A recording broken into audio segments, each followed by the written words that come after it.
SuperTalk Mississippi media production.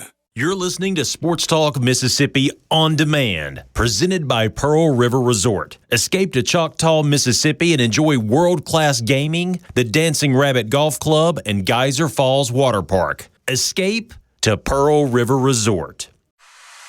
Sports Talk Mississippi is on the air. Sports Talk Mississippi is powered by C Spire. Power your home or business with C Spire Fiber. To learn more, visit supertalk.fm/C Spire.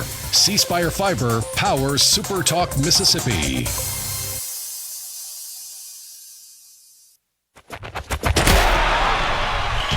To the junction, in the Grove, and to the top. This is Sports Talk Mississippi. On your radio and in the game. Right here on Super Talk Mississippi.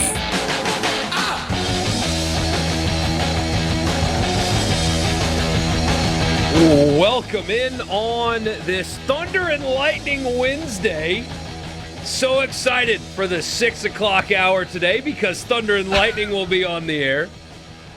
You're just excited because you don't have to work. Some of us got to work past 6 o'clock.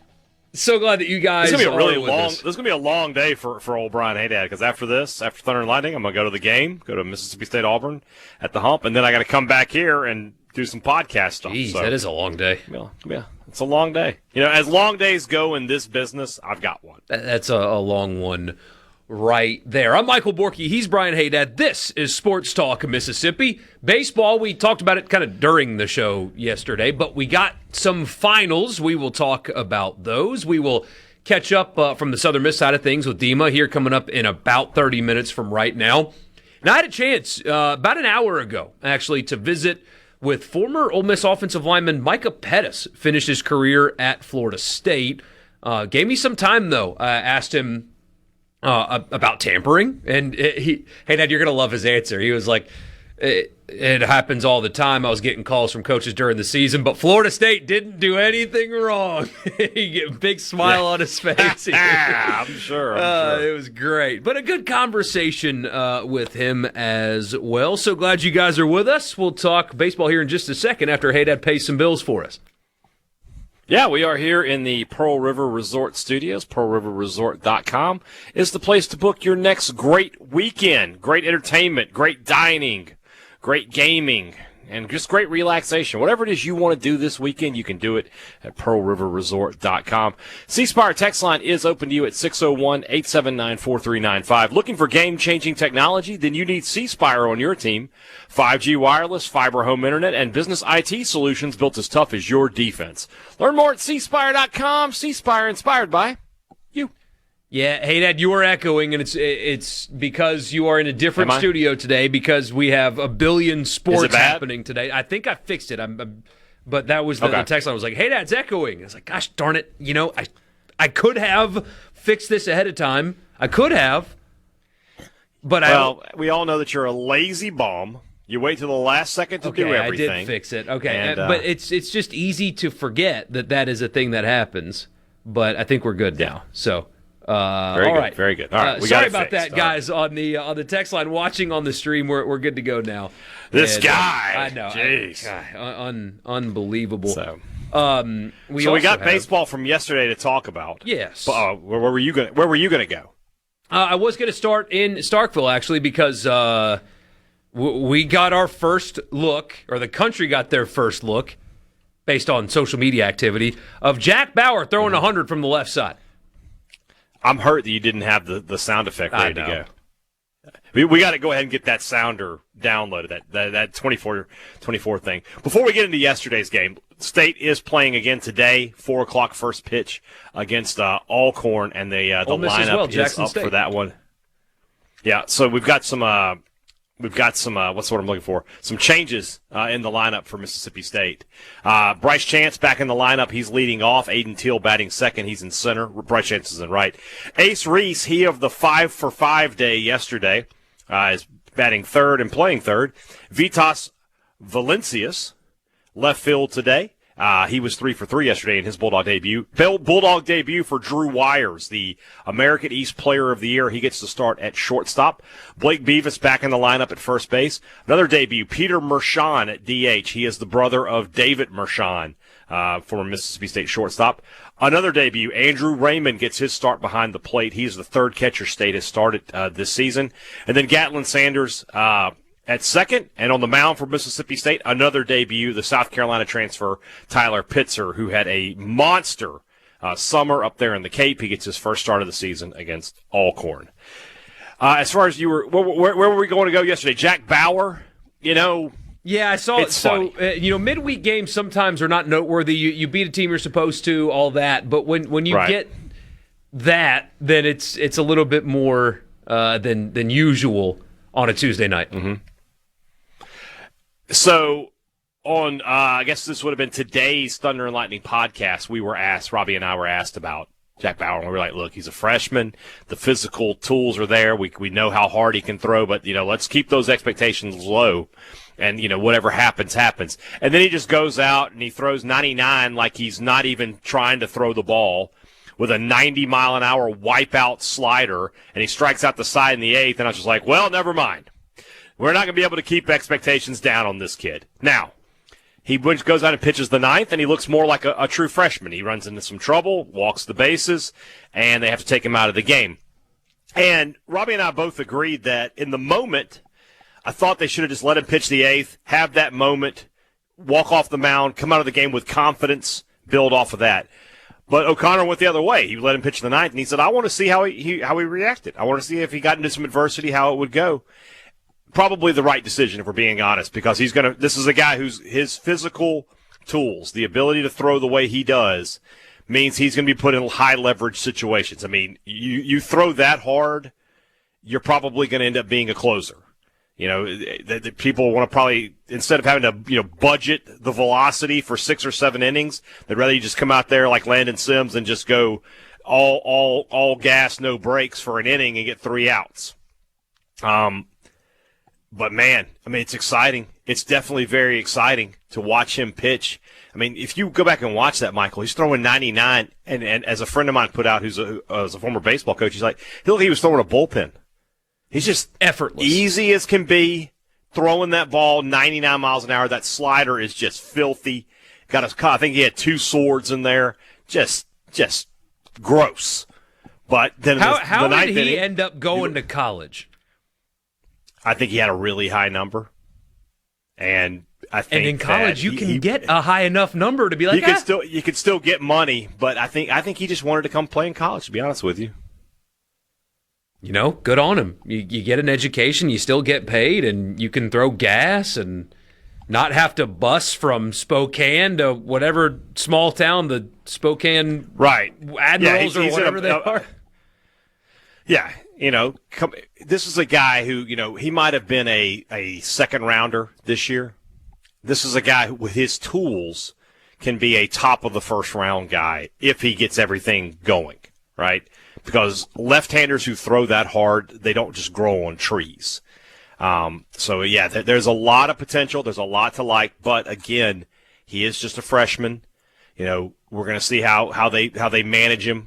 I like the fact that they gave him some opportunities to pitch 40 pitches on Tuesday. Probably won't see him today. Probably won't see him on Friday. But maybe this weekend you see Jack Bauer out there on the mound again. I was told, I wasn't at the game, obviously, I was here on the show, but Robbie said that when his music played and they realized he was coming out, that there was a noticeable ripple in the crowd of oh, here he comes. This is the guy. This is the guy we've been talking. I can't wait to see this. Yeah, I can't wait to see him, assuming he gets everything going in the right direction and he can do it, come out on an SEC weekend to close a game out and see how that looks. I think it's going to be exciting. You can't keep that kind of stuff in the bullpen. You can't. I know there's a lot of growth that he needs to. I don't mean you can't not start him. I mean you can't go full weekends without giving him a shot. You know what I mean? Oh no, yeah, he'll get his opportunities. Sure. You can't keep that guy out there for that long. But electric stuff. Social media was buzzing last night about Jack Bauer, both because of the name and also the stuff.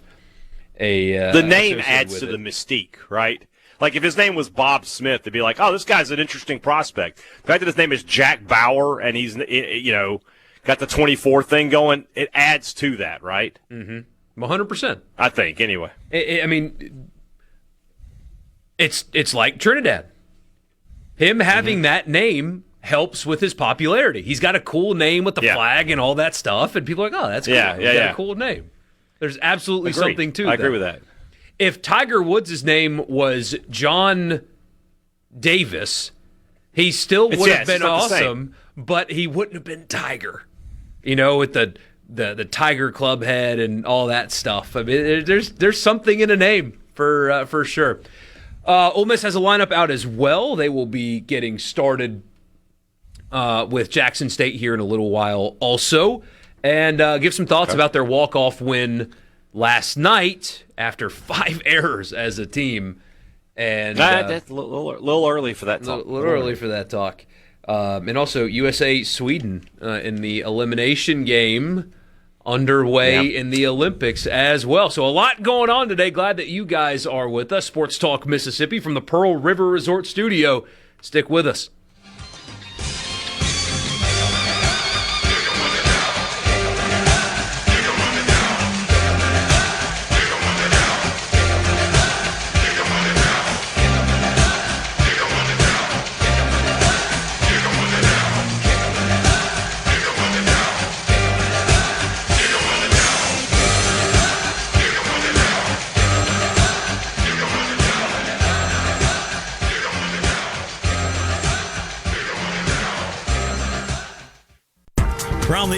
Can you feel it? Can you hear it? Sports Talk Mississippi. Yeah! On SuperTalk Mississippi. You and me together could do anything, baby. You and me together, yes. Sing it, Dave. Michael Borkey, Brian Hadad with you. So glad that you guys are with us. All right, Ole Miss starting lineup for the game against Jackson State starting here in about 40 minutes from right now. Not much difference, really. Only Foley sitting out tonight. He's going to take a break. Had a good night at the plate last night and going to take a day off behind the plate as well. Decker, Udemark, Furness will be 1, 2, 3. Reuter's going to catch tonight. He had a good night last night. We'll get to that in a second. Becerra, Tate Sermans is going to play left. Pachella, Federico, Randall at short, and then Hayes going to pitch for Ole Miss tonight against Jackson State. Last night, offense hit the baseball pretty well. Scattered 13 hits. Becerra continues his hot start. He had a couple of them. The aforementioned Reuter had 2 hits. Foley, after a rough weekend, had a good night at the plate last night. He was 3 for 5. And scored a run as well. The issue, 2 things with Ole Miss last night. Number one, as always needs to be stated, you're allowed to have a stinker in the midweek, and if you're going to have a stinker, winning the stinker is a great thing. You're going to have stinkers in midweek baseball. It does happen. It'll happen to the best teams. It'll happen to the worst teams and everyone in between. And Ole Miss won a game in which they played poorly. That is a good thing. They're 4-0. There's a lot to like about this team, a lot to like about the lineup. They can hit really 1 through 9, and starting pitching appears to be in really good shape. Hooks had a rough night out of the pen last night, but the bullpen, I think, is also one that appears to be quite good. They had 5 errors last night. And yes, it's a midweek stinker. You're allowed to have those. But when we're talking in the context of multiple years where they've been as bad as they've been in the field, having 5 errors and having to walk off Arkansas State as a result of those 5 errors is a big red flag for this baseball team in the early going. I mean, you look at Owen Kelly's night. He pitched 3 complete.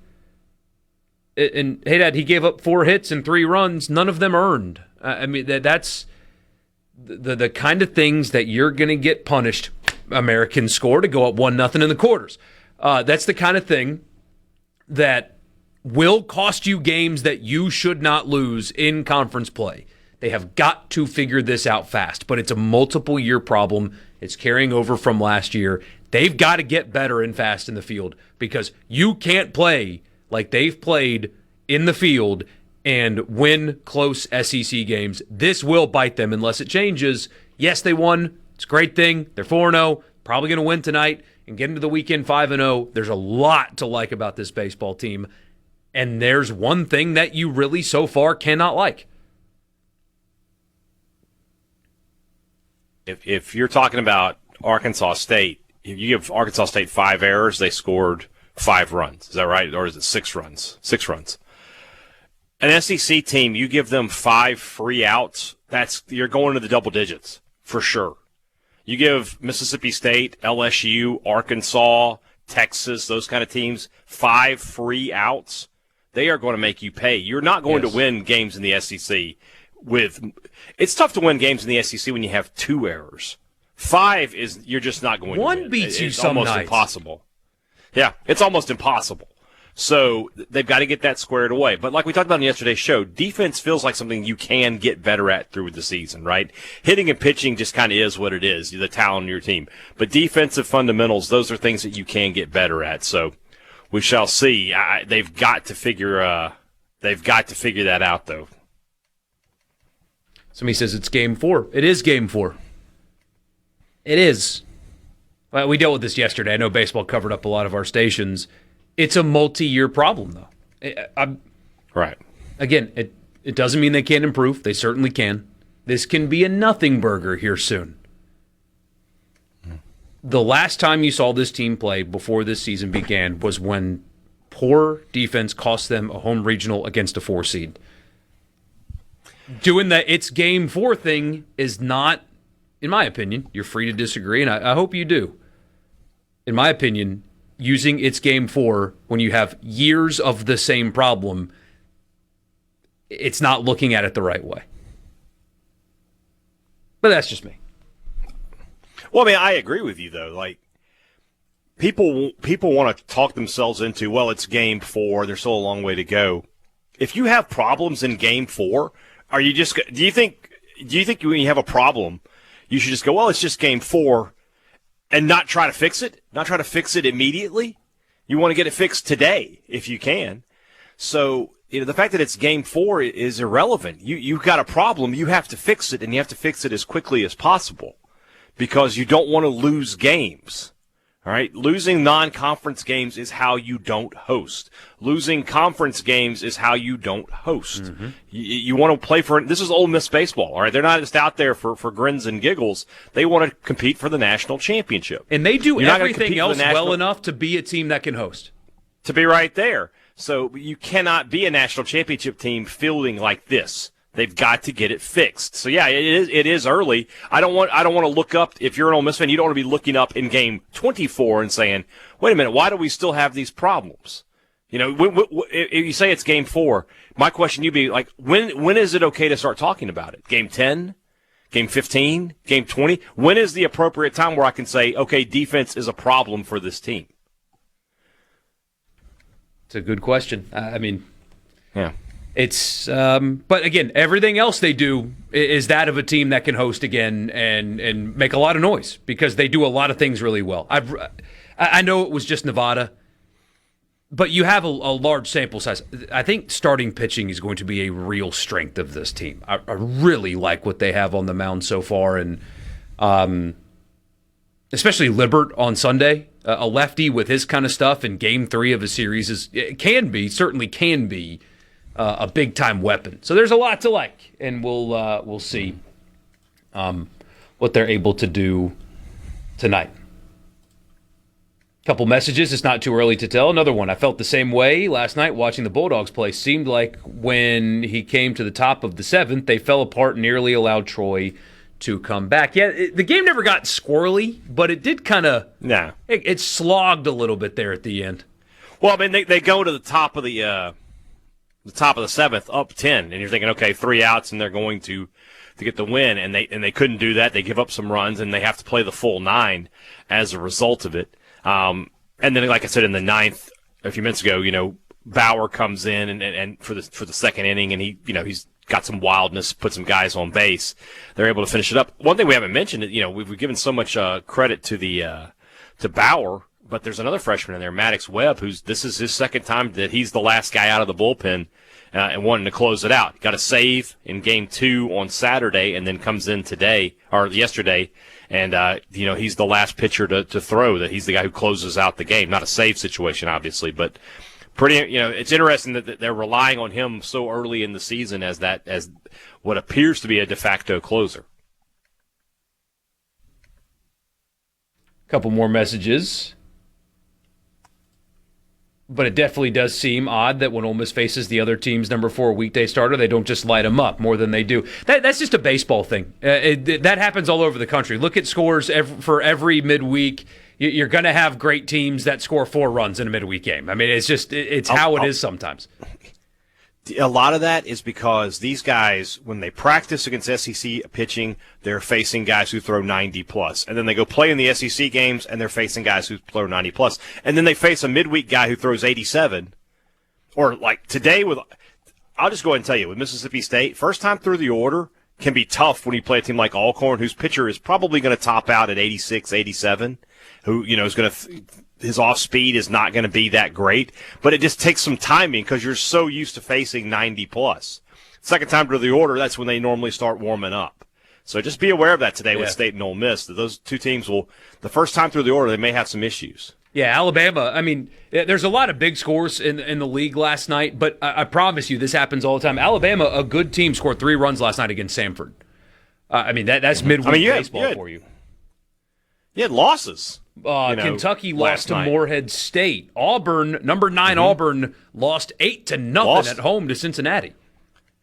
Yes, I believe Coastal Carolina, number 2 team in the country, lost. Or no, sorry, number 6 team in the country, lost last night. And poor Missouri lost last night as well, Hadad.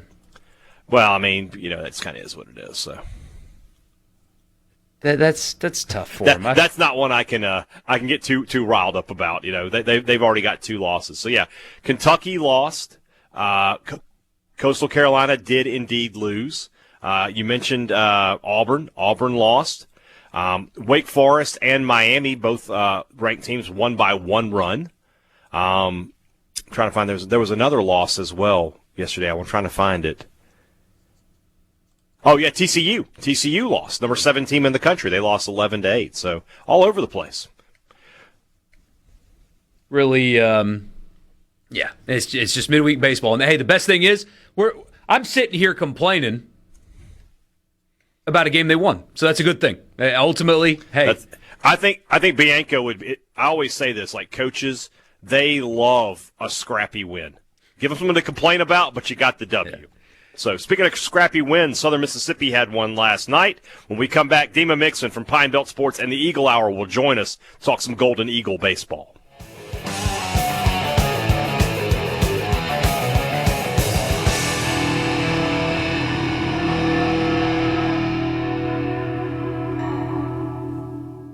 From the Seabrook. I can't believe what I'm hearing.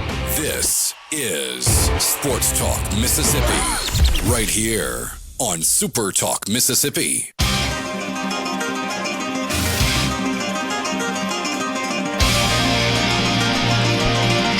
Somebody's in that Thunder and Lightning playlist again. So that's what's happening right here. Sports Talk Mississippi brought to you in part by AgriGold.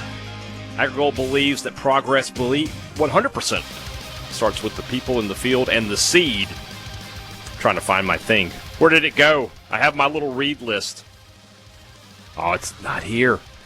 We'll come back to it. We'll come back to AgriGold. We'll go to the Farm Bureau guest line. We'll go to the Farm Bureau guest line. Dima Mixon joins us now. Pine Belt Sports and, of course, the Eagle Hour. And, Dima, the Golden Eagles left it a little late last night, but they get the victory. Great pitching, only giving up 4 hits. What happened to the bats last night in Hammond? Yeah, it was a little strange considering that they were able to hit, UC Santa Barbara's pitching for the most part over the weekend, and then figure out Southeastern Louisiana's pitching. So I guess that's just baseball. But, yeah, overall, 8 hits. It's crazy because they had 9 walks, but 11 strikeouts to go with those 9 walks. So just kind of a weird night at plate. But, yeah, like you said, the pitching was the star of the night last night. You had 2 freshman pitchers who came in who hadn't thrown a collegiate pitch, and they shut down with 2 strikeouts each. And then, the second time we've seen Dylan Causey come on the mound in his freshman debut on last Saturday. He pitched an inning with no hits given up. So as a whole, it was 4 hits given up by the pitching staff and 12 strikeouts, just 1 walk by 4 freshmen. So you got to be pretty proud of that. Then you look at the thing that's the stat that stood out to me as I look at this box score is Dre Barrett, who had a really good weekend for Southern Miss, but 0 of 5 last night with 1 strikeout. He left 5 guys on base. Just a one night off for him, or is that something? Did you see something that made you think, well, he needs to get that fixed pretty quickly? Yeah, no. I was just saying that was a one night off for him. He had a really good weekend, and some nights you just don't have it. It definitely felt like one of those sleeper trap games. After such a big series win against UC Santa Barbara, then having to go to Hammond in a weird place to play. Always give Southern Miss a game. So I don't really take much from it other than encouraged by the pitching, and it's on to Round Rock this weekend with a bunch of good teams in that tournament. So good teams find a way to win on the road even when it's not your night, and that's what Southern Miss did last night. So. Did you make the trip, and if so, did you have an in-stadium daiquiri? Because I think that might be the only place in college baseball where you can get one. No, I did not make the trip. Obviously, with my job, when Southern Miss isn't in town, I just normally hit whatever high school game I can go to. So I was at a high school game last night, but no, yeah. And I have heard about the daiquiris, but I did hear % Southern Miss fans there. So Round Rock this weekend, you made reference to it. One of the best programs in the country, or especially a few years ago, but they're still right on top of the game in Oregon State in Game 2. What do we need to know about not just them, but all 3 opponents this weekend and what Southern Miss is up against there? So, they're going to start on Friday against a really good, what I think is a pretty decent Purdue squad. They're back, trying to rebuild that program from what it was, from what it's been. Hasn't obviously made the tournament and things like that. But they're in this seat tournament 3-1 on the weekend, and after their midweek, pretty good team in Purdue. Then, like you said, Oregon State on Saturday evening, which is going to be tough. That's a team that I think personally has probably one of the best rotations in the country. That team is always built on pitching. They got 3 really good guys and a lefty by the name. I just had it up here actually. Ethan Kleinschmidt, I don't know if I'm pronouncing his name right, but he's a left-handed pitcher. He was an All-American last year. He has a really hard fastball and finishes batters off of that slider he throws. So that's probably who Southern Miss will see on Saturday when they play Oregon State, and then Baylor on Sunday. And Baylor, of course, just missed the tournament the past couple of seasons. Obviously the big news about them was that guy hitting like 3 grand slams in one game. I'm sure all you guys saw that on Twitter or whatnot, but so they got a good offense. Not really sure about their arms, but their offense is pretty good. So another, tough test for Southern Miss. And then, they got Alabama on that Tuesday at home after that. So the schedule doesn't give them really any breaks. You really could see Southern Mississippi, before conference play even begins, put their resume together as a potential host, because you mentioned that Alabama game. They also have Mississippi State coming to Hattiesburg. They have Ole Miss coming to Hattiesburg on March 10th. They do have a 3-game set on the road at Louisiana Tech, but that's a program that Southern Mississippi has had some success against. Dima, you could really be looking at, by the time they travel to Arkansas State to begin Sun Belt play, having one of the top resumes in the country, especially if they can get a win against Oregon State this Saturday. Yeah, absolutely. And I don't even really think they'd even need that win against Oregon State. I think if you go 2-1 this weekend and lose to them, you still have a really good case. Southern Miss is really hard to beat them at the Pete. And like you said, Bama, State, Ole Miss all coming to the Pete this year. So that's going to be, hard games for all those teams to win. Picking up those midweek games, and then like you said, Louisiana Tech, really good opponent there. I think they're already in line to probably host because of that UC Santa Barbara series win. Even though it is early, I think that UC Santa Barbara team is going to be really good this year. Those arms were probably the best I've ever seen. I think they're already in a good position. But like you said, the schedule just keeps giving them more treasures if they were to, keep winning these midweek games than, just winning series. That's just all you're trying to do at this point. And, I saw something this morning that had Southern Miss in the top 8 seed, which obviously would be huge and something that Southern Miss hasn't ever been. So It's obviously early. We're only 4 games into the season. There's a lot can happen. I still have some questions about the Golden Eagles lineup in particular. But this pitching staff, I said it the last time I was on this show that I think this is the best team that Ostrander has had, and this pitching staff has shown that so far. I mean, these freshman arms that are coming in and just shutting down, collegiate player bats their first time ever on the mound is just an incredible sight to see. Yeah, I mean, if you look at this schedule, I mean, if Southern Mississippi can get one win out of those 3 SEC games at home, Alabama, Mississippi State, Ole Miss, I mean, those are going to be the kind of RPI points that keep you sustained throughout the season. Tell us more about these young arms that Southern Mississippi had, because we talked to Coach Ostrander on Monday. Obviously, he was very pleased with the way his team rebounded after losing that first game against Santa Barbara. They just seem to be – it's early, obviously, but they seem to be getting it done on the mound, and they seem to have the right guys in the right places thus far. Oh, no doubt. Well, we can start with Dylan Causey. He came in on Saturday, his first ever, or rather it was on Sunday. It was in the rubber match. And it was his first time ever on the mound, and it's in the top of the 8th inning. And Santa Barbara has 2 guys on with no outs in the top of the 8th, and they put a true freshman on the mound. He initiates a bunt and then 2 strikeouts in the top of the lineup of UC Santa Barbara. So that was impressive in and of itself. His first ever time on the mound in that moment and delivered. And then, last night against Southeastern Louisiana, they put 2 more players in who, for their first times on the mound, and Teague Broadhead and Sam Mitchell. Teague Broadhead, got a couple strikeouts in his inning, and then Sam Mitchell had 3 strikeouts in his inning. So this is a staff that just, does not walk many people. Oz, if you walk one pitcher walked the first batter he saw, and Oz got him immediately. I mean, he just does not put up with walks.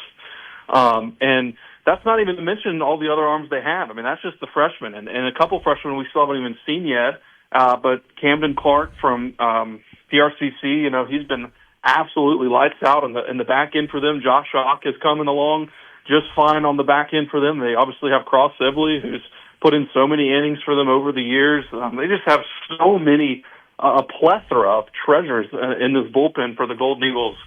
And you'd have to think that all of them are just going to continue to get better over the season, considering that we're only 4 games in. Dima, real quick football question before we let you go. Saw earlier today B.J. Edmonds recently announced as Southern Miss's running backs coach is off to the NFL. It's a string of that going on around here. Any thoughts on that and who he could be replaced with? Yeah, I did see that, and obviously, I don't personally know as of off the top of my head about who's in line to replace him as of now.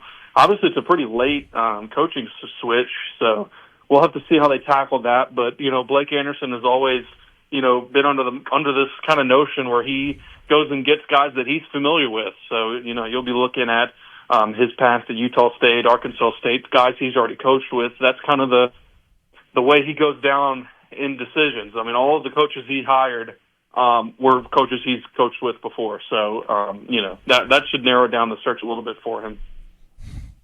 Dima, one last question, and it's kind of off topic, just a touch.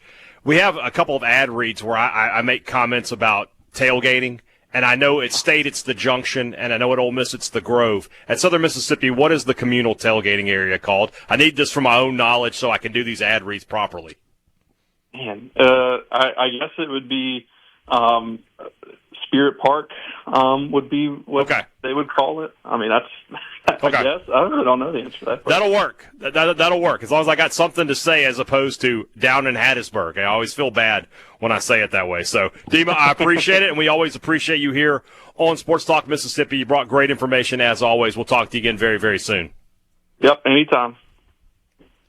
Dima Mixon joins us on the Farm Bureau guest line. Check out favorites.com and go with the home team. Sports Talk Mississippi is brought to you in part by AgriGold. AgriGold believes progress in the field starts with seed and the people who plant it. That's why AgriGold focuses 100% on seed, delivering trusted genetics and solutions to help you get more out of every acre. Contact Carrie Baker at 662-836-7417, your local AgriGold representative, to learn more, or visit agrigold.com to explore seed solutions and agronomy resources. Plant your legacy today with AgriGold. We'll be back in just a minute.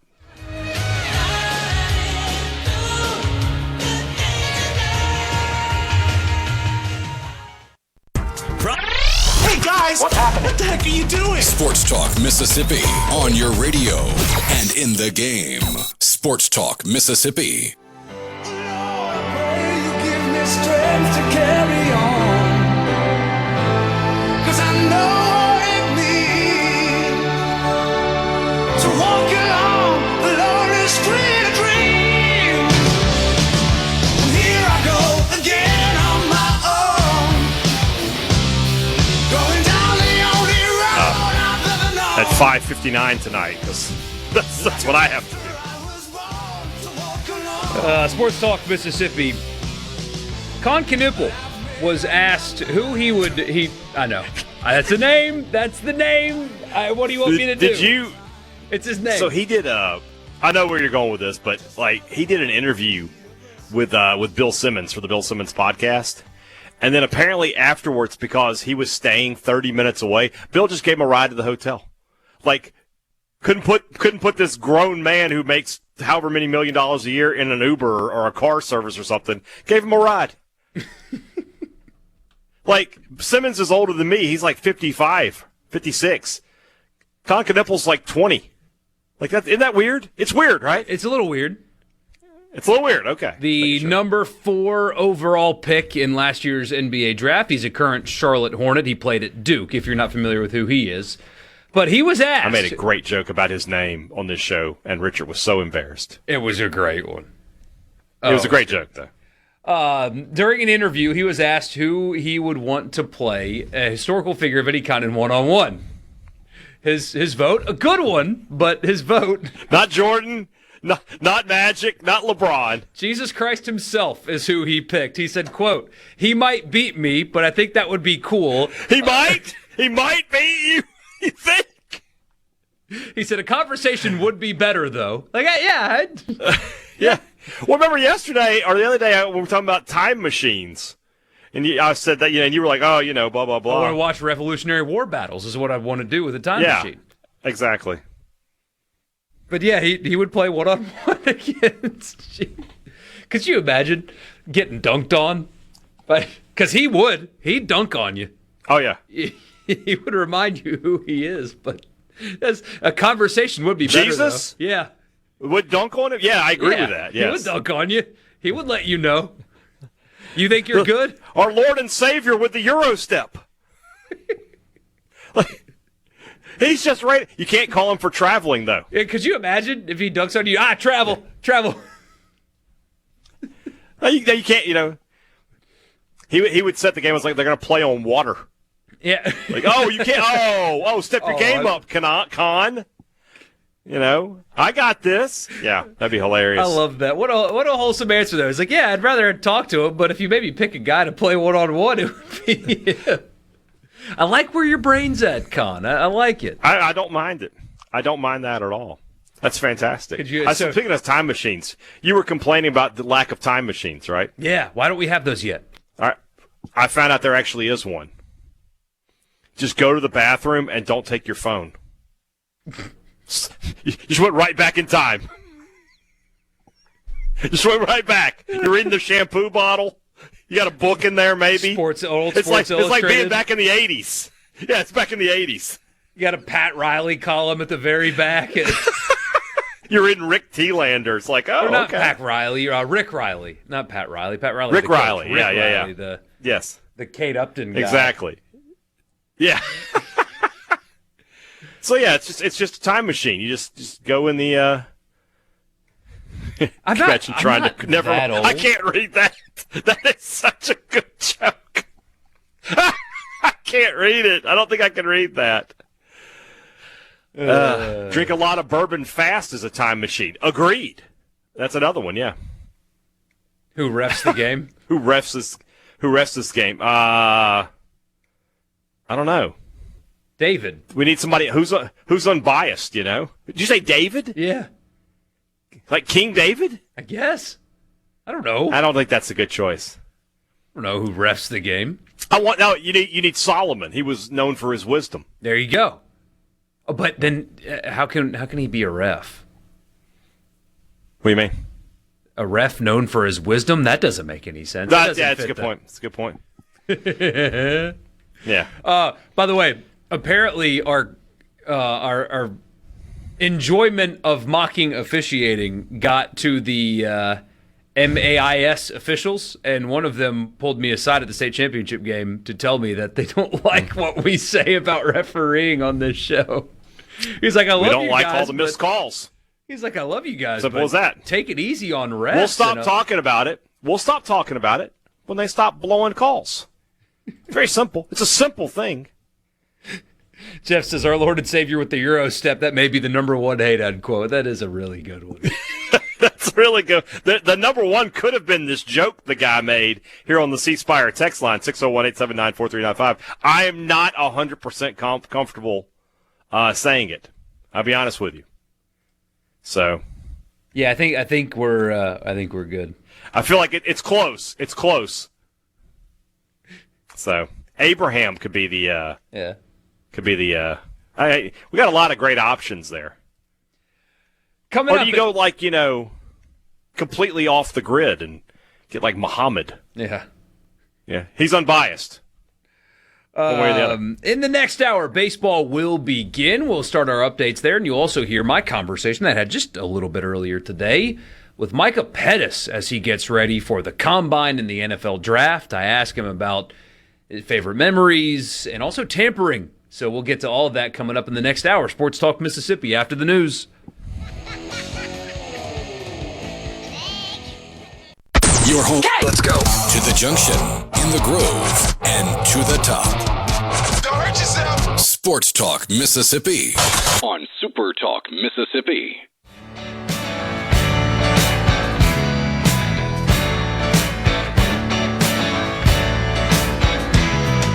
I went home with a waitress. What's up on Sports Talk Mississippi? Michael Borkey. He's not Porky. He's Borkey. He sat down with former Ole Miss offensive lineman Micah Pettus earlier today, and he had a very long conversation with him. You're not going to want to miss that. That'll be a little later in the show. Plus, the College Football Fix is coming up. We'll keep up with baseball as it's going on right now in Starkville and in Oxford. Plenty to do here on a Wednesday for Sports Talk Mississippi. What's up on Sports Talk Mississippi is brought to you by Ag Up. Own the John Deere compact tractor you've always wanted, now with 0% financing at Ag Up. I don't know what's going on with me today.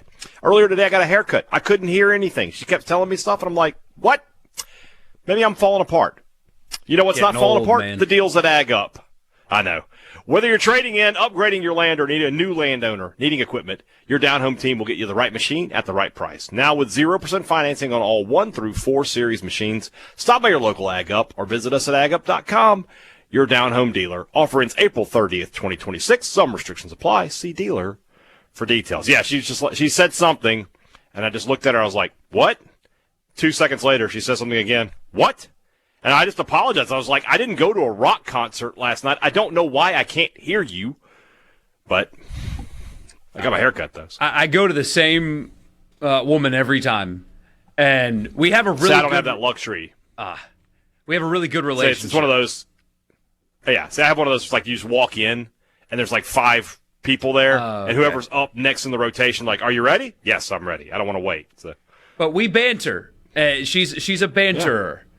And if she were talking to me and I didn't respond to her, she would slap me on the back of the head and be like, "What are you doing? I'm talking to you." Like she's that type. She's a little tough, but she's the best. Just side note, because Hadad and I talked over each other for a second there.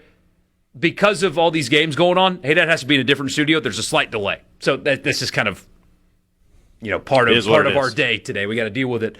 Also, part of the day is baseball. Jackson State has runners on first and third after. Hey, Dad, what do you think? How do you think Jackson State got on? Please don't tell me it was an error. It was an error. Please don't tell me that. Come on. So Jackson State has runners on the corners now with nobody out, and then a passed ball, and Jackson State is going to score. So. And it was a routine. I mean, it's incredible.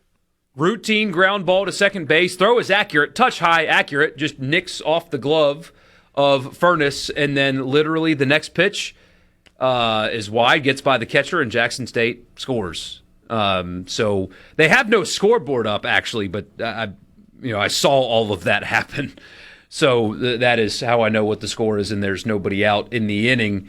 Rain also falling in Oxford. Ugly day, it seems, at the ballpark for that one. Anything noteworthy happened in Starkville yet? Yeah, we're going to the bottom of the first. It looks like Pittsburgh. I just got the game up. It looks like Pittsburgh gave up one hit in the inning, but no damage done. And Mississippi State and Alcorn are scoreless, with the Bulldogs coming to bat. Am I allowed to start asking about defense yet, or is it acceptable yet? No, you do what you got to do. Yeah. Warren Zevon, I think you nailed it. That's exactly who that was. We have a couple of texters that guess the artist or name the artist. Guess that tune, yeah. And a base hit's going to score another run. So 2 errors leads to 2 runs. And 2 unearned runs. Top of the first. It really is something that ever since we got that text yesterday about it, y'all are complaining about nothing. Ole Miss's defense has completely fallen apart. Mm-hmm. I wish this texter had said something week 1 of the football season and been like, "Oh, they're going to be great. Don't worry about it." I wish that would have happened. Would have made my life a lot easier. Oh no, Jackson State has not another error. Jackson State has in their dugout a huge tiger head. It's huge. That they give to the guy. Get a screenshot. We got to see that. Gosh. Okay, here. I can rewind, right? I can definitely rewind. Yeah, you should be able to rewind. Yeah. Yes. You got to do that. Okay. All right, here. Give me a second here. Hey, Dad, this thing we're going to make this work. We got to see that. Yeah, that's too good not to have a look at. Oh, this is so funny. Did you get it? Okay, I'm getting it right now. I'm videoing it. It's a big tiger head. That is so funny. Okay, I'm going to send this to you right now. Yeah. And then do with it what you will. Tweet it from Sports Talk. Is it good enough? Is it good enough to be tweetable? I think so. I tried my best. I recorded off of a computer screen. So was I talking though? That's the problem. I got to figure out if you hear me talking over it. I think you do. Well, we'll see in just a minute here. So, all right. I just got a text from it's from Michael Borkey. I hate that guy.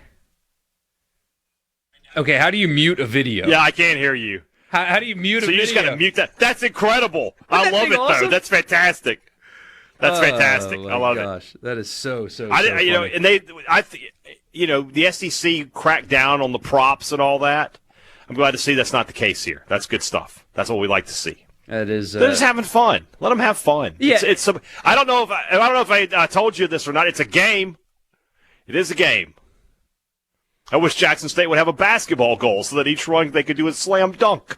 Yeah, that sounds awesome. I like stuff like that. I gave away the cross Borkey slam dunk goal because now that y'all don't have it anymore, I gave it away to a local child. The way you phrased that. Well, I didn't send it over to Europe or anything. It's still in the area. I love stuff like that when it's not showing up your opponent. They did it in their own dugout. It's a cool prop. It's them with themselves. Totally fine. What I hate is the stuff that Tennessee, they've dialed it back some, but when you're running the bases with your middle finger in the air, that kind of crap, I'm not for that at all. That's different. That's different. But some people like that crap. Who was the coach last night in college basketball that was it last night where he Cronin slapped the phone out of the hand of a court stormer? No, that was Fred Hoiberg who did that. So at Nebraska. Guy got in his face. I can't be too against it. Guy got in his face. He said something he shouldn't have said. You learned the hard lesson. I thought you were going to refer to Mick Cronin throwing his own player out of the game. And then afterwards saying to a reporter, "Don't raise your voice at me." And the reporter did not raise his voice in any way, shape, or form Mick Cronin is a crazy person. That's somebody, I'm glad is not coaching Mississippi State. Good coach, don't get me wrong. He's won a lot of games, but he is a lunatic. I would not want to deal with him. Yeah, so Fred Hoiberg, you said. Court storm is happening. Isn't that his name? Yeah. And a student recording this gets in the coach's face and shoves the phone in his face and is yelling at him. and the coach hits the phone out of his face. He's within his rights. He's within his rights to do that. And people are talking about Guys assault and stuff like that. Give me a break. No, absolutely not. Guys or students like that, people like that are going to ruin one of the coolest part about college sports, because instead of running on the court and celebrating with your buddies and with your team, you want to get a moment that you can put on TikTok where you got in the face of the opposing coach. You're the loser, not the coach. You are when you do stuff like that. And assault, spare me. Just like when Jason Kelsey broke that dude's phone, who got in his face and was yelling and cussing at him. And Kelsey released an apology because he has to. He's on TV, and TV makes you do that crap. He should have apologized. But he shouldn't have. Should not have apologized. Somebody gets in your face, you have the right to defend yourself. Yeah, you have the right. And I'm not talking about you have the right to pull out a gun. I'm talking about you have the right to get somebody out of your face, give them a shove. And if they have a phone and they drop their phone as a result of that, too bad. That's on them. I have no problem with what Hoiberg did last night. None at all. But that was a thing. That was a thing for sure. And again, I'm a big proponent of court storming and field storming. I think it's awesome. Love court storming. The idiots are going to cost us court storming. They're just going to cost us. They're going to continue to do these things and get people. Are you all right there? Yeah, I ran over my headphone cord. I hate it when I do that. It's the most annoying thing in the world.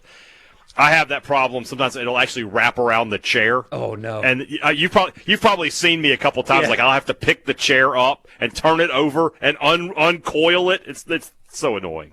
Like, it's the year 2026. Can we get some wireless headsets? Can we just a little, you plug in the thing and you can walk around. I could be like Gordon Gekko taking phone calls. Like, lunch? You gotta be kidding me. Lunch is for wimps. Sports Talk Mississippi. We'll go to the Farm Bureau guest line when we come back. A two-part conversation I had with Micah Pettus, former Ole Miss offensive lineman, transferred to Florida State. I did ask him about that and just his path to the NFL, things like that. Really good conversation. Hope you guys enjoy it. That'll come your way when we come back. Sports Talk Mississippi, Pearl River Resort Studio. We got the baseball on. We'll be updating you throughout the day as well. Stick with us. Farm Bureau guest line when we come back.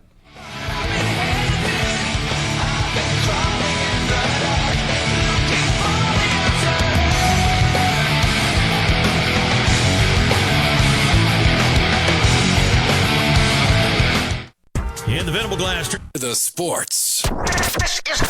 This is Sports Talk Mississippi. Sounds good. On SuperTalk Mississippi.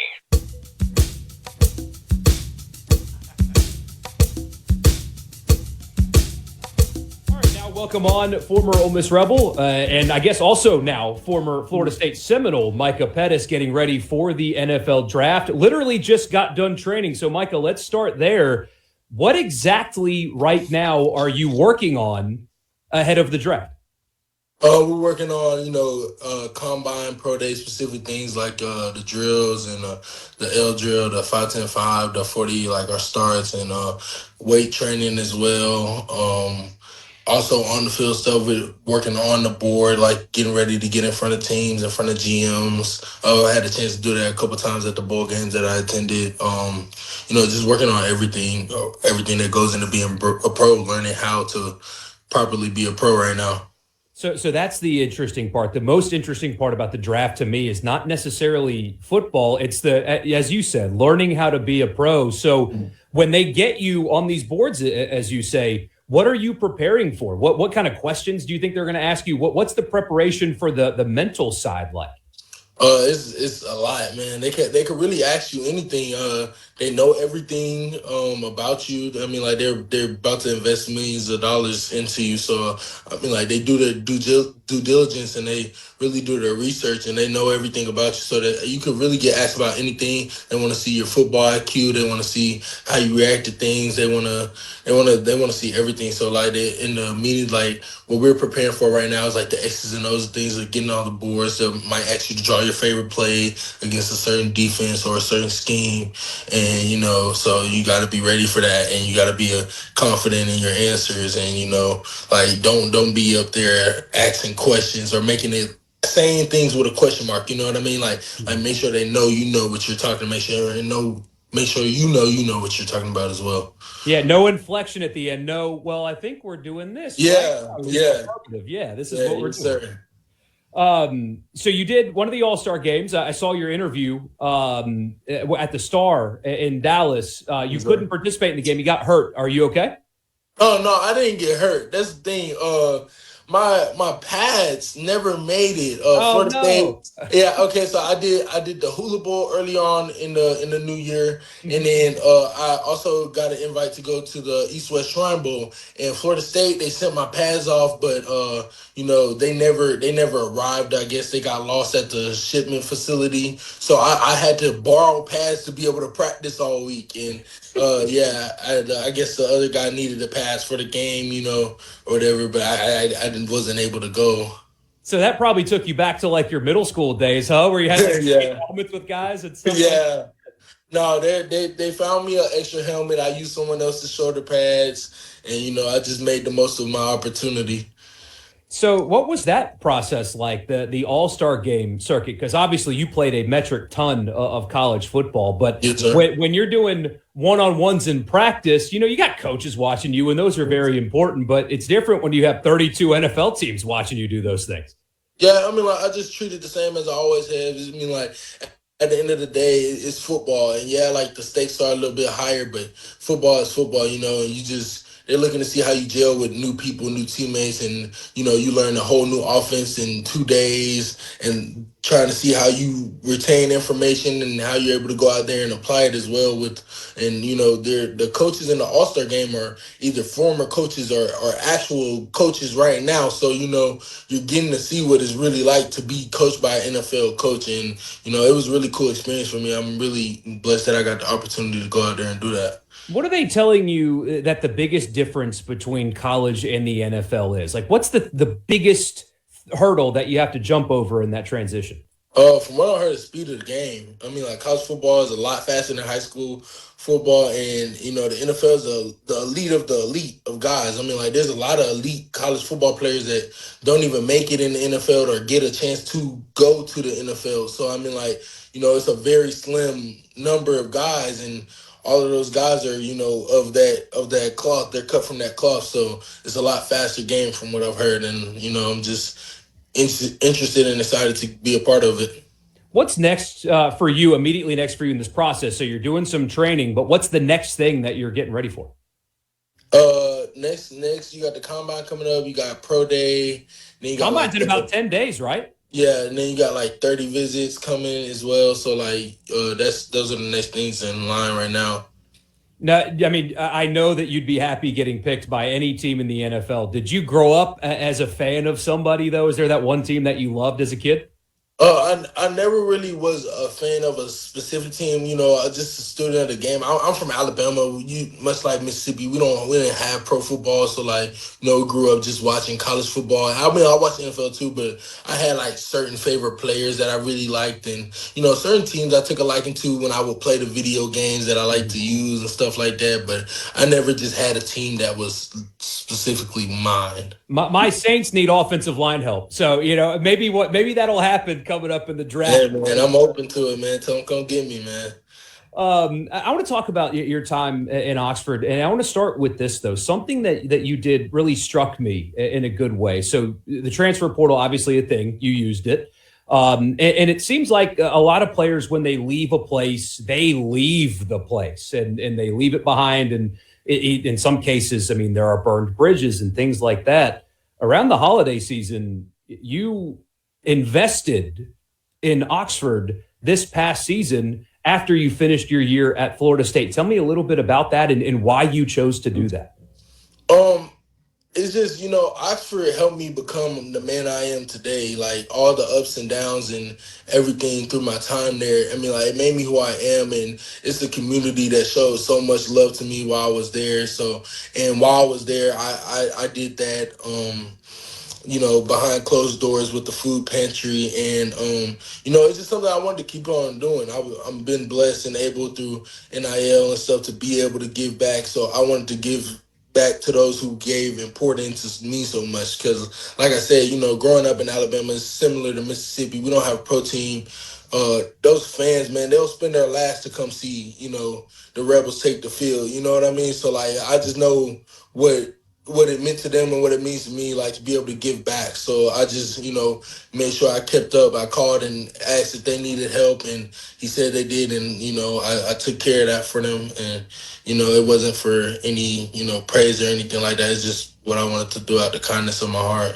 So it sounds like, just simply put, even though you left, and we'll talk about that here coming in a little bit, you left out of, like, you still love the place. Like, you admire and you love I graduated from Ole Miss. I spent 4 years there. I early enrolled out of high school. I never wanted to leave or whatever. I just had to do the best thing for me. But, yeah, man, I love Oxford, Mississippi. And, hopefully they still love me back even though I had to leave.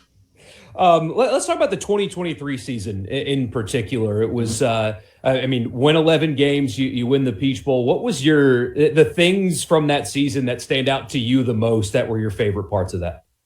Man, beating LSU in the field rush, that was my first time ever experiencing something like that, like not on TV and, actually being on the field, man. Like, it's just, that was so cool.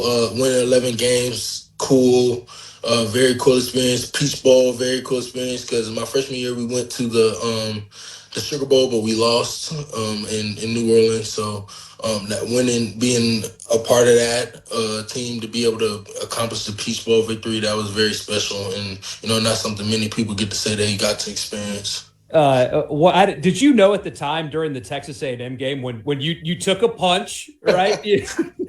Did you know at the time how funny that was going to be? I mean, I saw that video. You couldn't pull up your phone without seeing that video. That's one of the funniest things on the football field I've ever seen. No, I didn't know it would be so funny. Luckily, I wear a cup, so I didn't have to feel the wrath of the punch. But it was definitely something funny looking back on. In the moment, say something to him? I did say something to him. I'm not gonna say what I said to him, but he responded in that way, and I was upset about it, but I know we had bigger tasks at hand to be able to react to that, so I just had to keep playing.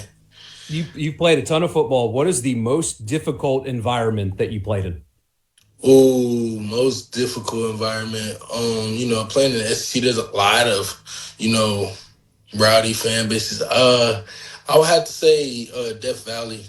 Death Valley it gets deafening at times, especially if you let them, be in the game. It gets deafening at times. You can't even hear yourself think hardly. So that's part one of our conversation. Hey, Dad, I know you know what punch I'm talking about. I do know. Did you hear me snickering there? Yeah. So if you guys aren't familiar, I started laughing. In Vaught-Hemingway Stadium, Ole Miss, Texas A&M, Micah Pettus did what is affectionately known as a pancake block. And I forget the defender's name. Texas A&M's defender, though, as he's getting up, decided to swing an uppercut right in a spot that you shouldn't punch another man. And obviously didn't land that punch because Pettus puts his hands up and he's laughing as he's walking away because guy got a penalty and stuff like that. So that's what I was talking about. Part two coming your way after this quick break. Sports Talk Mississippi. Stick with us.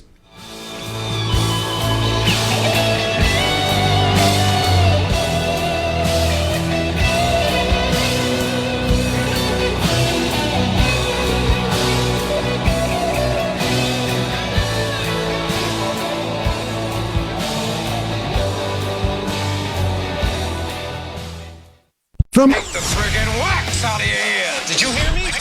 This is Sports Talk. Sports Talk Mississippi. Woo! What do you say, sports fans? Now, here's more on Super Talk Mississippi.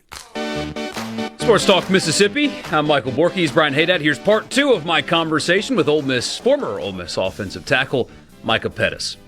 Who's the best player you have ever faced? Oh, the best player I've ever faced. That's a tough one. I've gotten to go against a lot of good ones. Probably Will Anderson, my redshirt freshman year.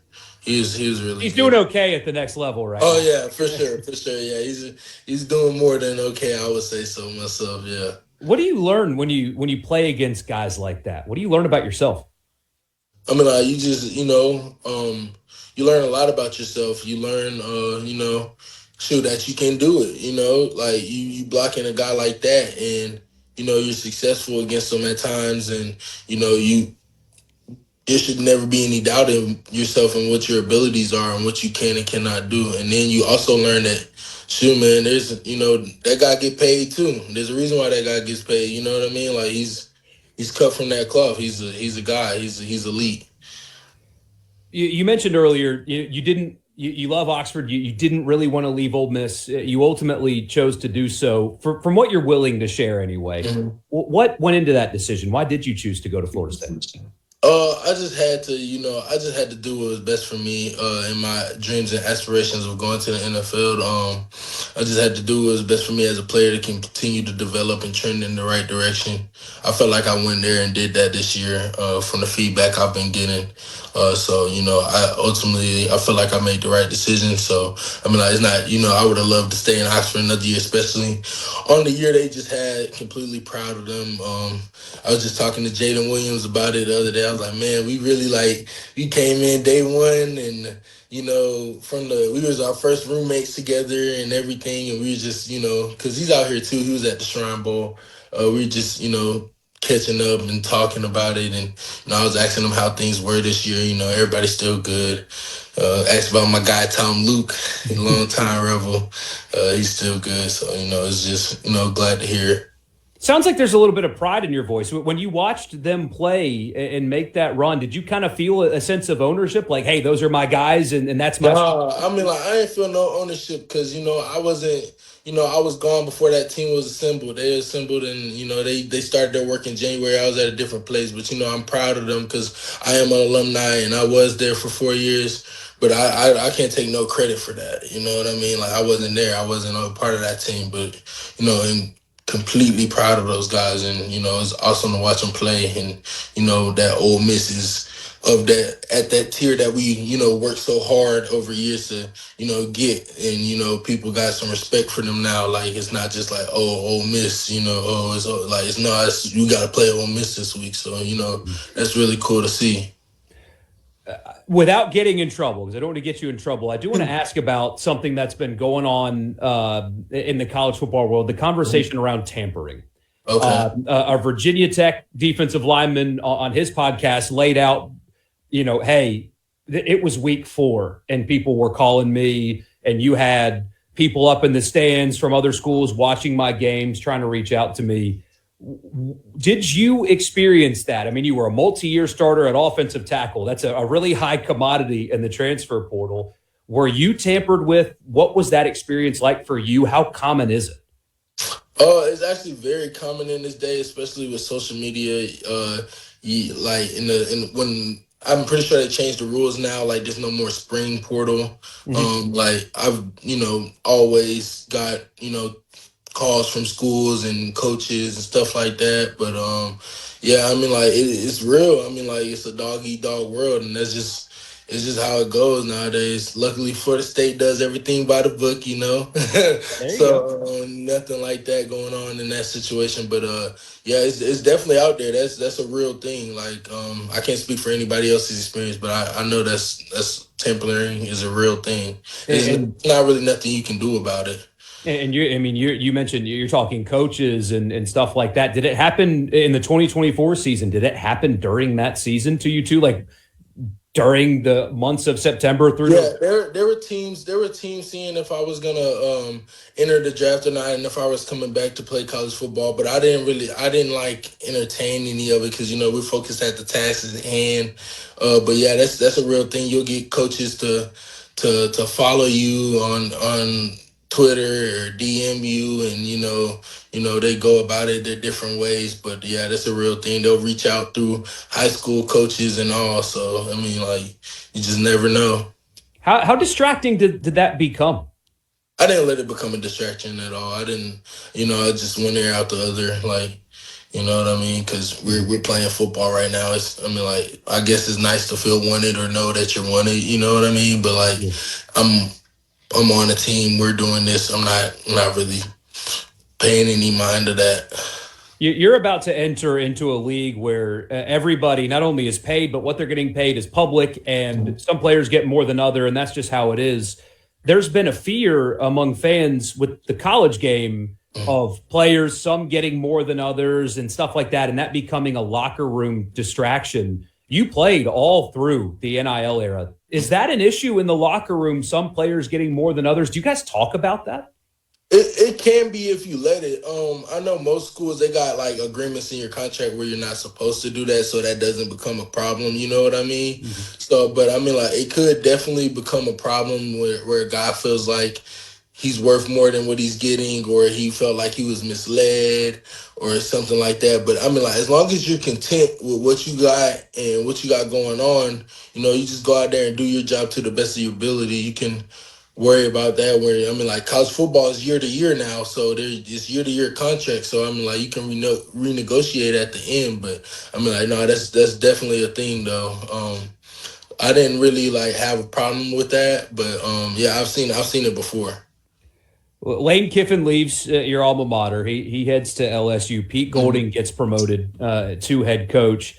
What do you know about Pete Golding? What is your experience with him, and what can you say about the new coach of Ole Miss? I've always liked PG, man. Like, I've always had a lot of respect for him when we used to have to play against his defenses when he was at Alabama, from when he got to us. I know a lot of guys that played for him, obviously at Ole Miss and at other schools. I've never heard anybody have anything bad to say about PG. And yeah, like, I like PG. He's a player's coach. Great dude. His little sons, love him to death. Like, they great father. PG's awesome, man. Perfect guy for the job, if you ask me. When you are not focusing on football, what do you do? Just like to chill, hang out with friends. I like to try new things. I like to travel. I like to play the video game. Mostly a sport game guy, because like Madden, 2K, college football, MLB. I don't really play shooting games because I'm not good at it, and I don't like to play things to lose. Like, I'm playing to win, no matter if we on the video game. I mean, like, we go home, play my little cousin in the game. I'm trying to put 50 on him. You know what I mean? So it's just, yeah, I just like to play the game, hang out with friends, travel. Do you play golf? Because I talked to Bryson Sanders a couple weeks ago, and he said Diego Pounds was the best golfer in the offensive line room. Mm-hmm. Do you play? I learned how to. I played golf when I was younger with my dad, but like, I lost all type of form and technique. The Florida State women's golf coach, this year we took golfing lessons, and she helped me. She was at the driving range that day, and she helped me get my swing back. So I might hop back out there next off season when I get some free time. But yeah, I've just been at the range recently. I ain't really been playing no holes. And now, I mean, you've got a connection here. Tiger Woods' son just committed to Florida State to play golf. Oh, did he really? Yes, he did. Yeah. Okay. So what's up? Yeah, no, I mean, like, shoot, that would be awesome to learn from Tiger Woods, you know what I mean? Or get a chance to learn from his son. Obviously, he's made it to that level. He knows what he's talking about. Yeah, so, you got to track him down and see if you can hang out with Tiger Woods. Yeah, most definitely. I would love that. I'm Tiger Woods. She could, you know what I mean? So. It's a good stopping point there. We just exchanged pleasantries after that and wished him well and on his way. So that was my conversation with former Ole Miss offensive tackle Micah Pettus on the Farm Bureau guest line. Check out favorites.com and go with the home team, Mississippi Farm Bureau. Good stuff, Michael. First off, great interview. Good. Seems like a guy who's got his head straight on his shoulders. That kid. Yeah. So good luck to him the rest of the way. Let's do a quick update before we go to the break here. In Starkville, Mississippi State up 4-0 in the bottom of the second. They've got runners on first and second with one out, trying to extend their lead. It's gone the way you thought it would. They've already chased Alcorn's starter. He gave up. He had a rough first inning. And on the other side of things, Tyler Pitzer has only given up the one hit. So 4-0 Mississippi State in the bottom of the second. And Ole Miss has taken the lead from Jackson State, thanks in part to a Judd Utermark home run. 3-2 is the score in the top of the third. It looks like the rain has stopped there. I think it has, but it was an ugly start to the game. You've got more people filing into the grandstand, so I think that means the rain is gone, and we shall see. But Ole Miss, after the rough start in the field again, has taken the lead there over Jackson State. We are Sports Talk Mississippi, and we will be right back with you from the Pearl River Resort Studio. Stick around. He's back production. He got walrus gumbo. He got all the southboard. He wants spinal cracker. He got feet down below his knee. All doing is I'll tell you can feel his disease come together.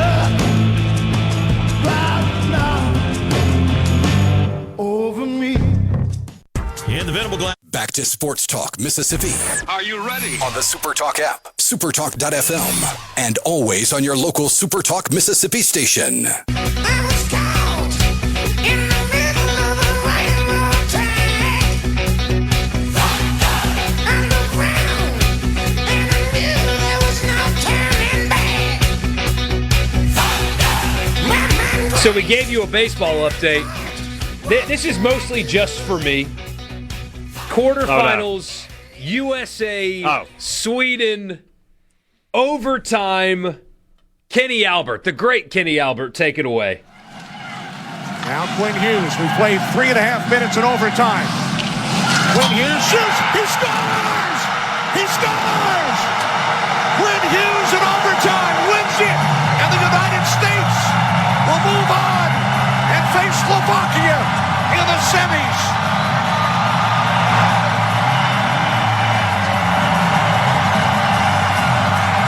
And Freebird plays in the background. The United States in a nail-biter moves on. Yes, you heard him say Slovakia is the next opponent. That'll be Friday during the show. That is a me and Will day, and Will's our boss, so I have to be professional. I'm going to have that game on, and I'm going to have to, not react to it at all. Because you'll be all right. Because our boss is going to be here, and I can't watch a game while I'm supposed to be doing the show. That's not a good look for me. So you'll be all right. So a nail-biter in Olympic hockey, not so much in Starkville as State is just continuing to pour it on and pour Alcorn. Now 8-0. Blake Beavis has a 3-run home run and a 2 RBI double today. He has 5 of State's 8 runs. State right now with first and second. And he's got the runs. And first and second with 1 out for the Bulldogs. Jeremy in Vicksburg with a text. He says, wait, did y'all just interview a player who transferred from Ole Miss to Florida State? Is Austin Simmons next on the list? And I would actually like to talk to Austin Simmons when his career is done. The reason why I chose to do that interview, just full transparency, is I think Pettus is one of those players that didn't want to leave. Not every player that leaves wants to leave. And there are reasons that they do that. Sometimes they're encouraged by their coaches. Sometimes it's a clean break, so whatever. And I thought his perspective as a player that left that didn't want to, as he said it, he did not want to. Circumstances kind of outside of his control led to him leaving.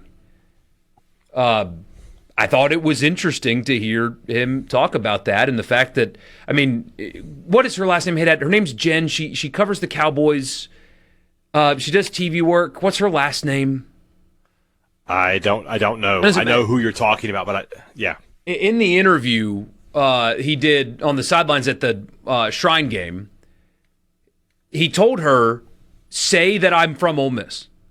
You mentioned Florida State. I went to Florida State this year. I played at Florida State, but make sure that you say that too.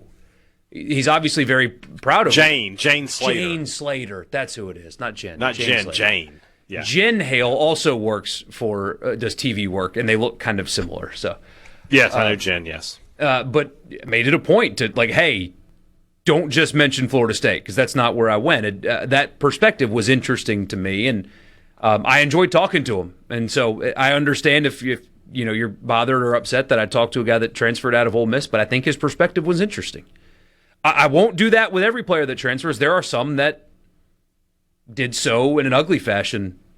Not him, and so I thought his perspective was interesting. So are you saying you won't interview Quinshon Judkins? Hey, Dad, there is an interesting thing about Quinshon Judkins. When there's a video of him mic'd up because of NFL Films, and I forget who he was talking to, but he was also like, that guy's my enemy because I played at Ole Miss. It's like, wait a minute. That's interesting. Wonder who it was. I don't remember the player, though. But I think if you're an Ole Miss fan right now, whatever you want to blame Lane Kiffin for, whatever you want to put on his plate, just do it. So if you want to say Lane Kiffin ran off Quinshon Judkins, just say it. I mean, he did. At this point, he did. That's what I'm saying. An absolute fact. Just let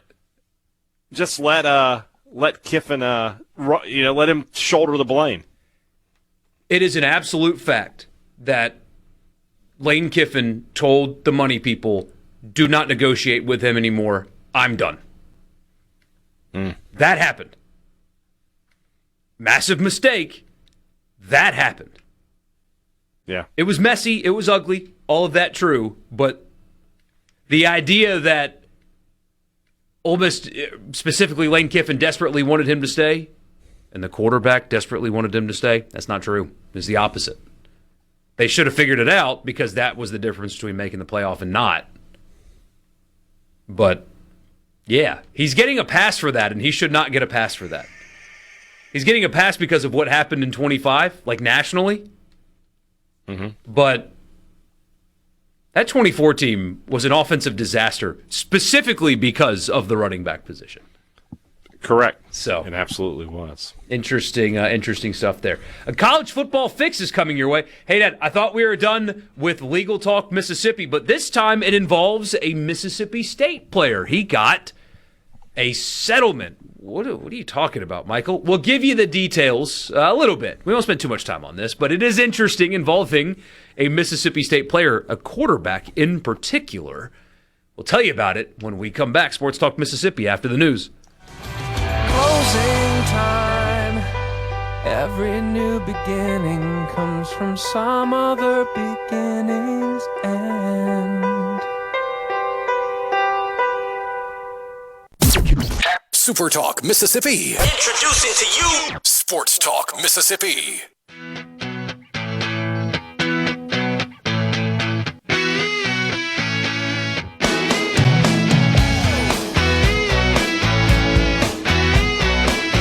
Michael Borkey and Brian Hadad with you. Sports Talk Mississippi on this Thunder and Lightning Wednesday. Be sure to check out Thunder and Lightning at 6 o'clock featuring Brian Hadad.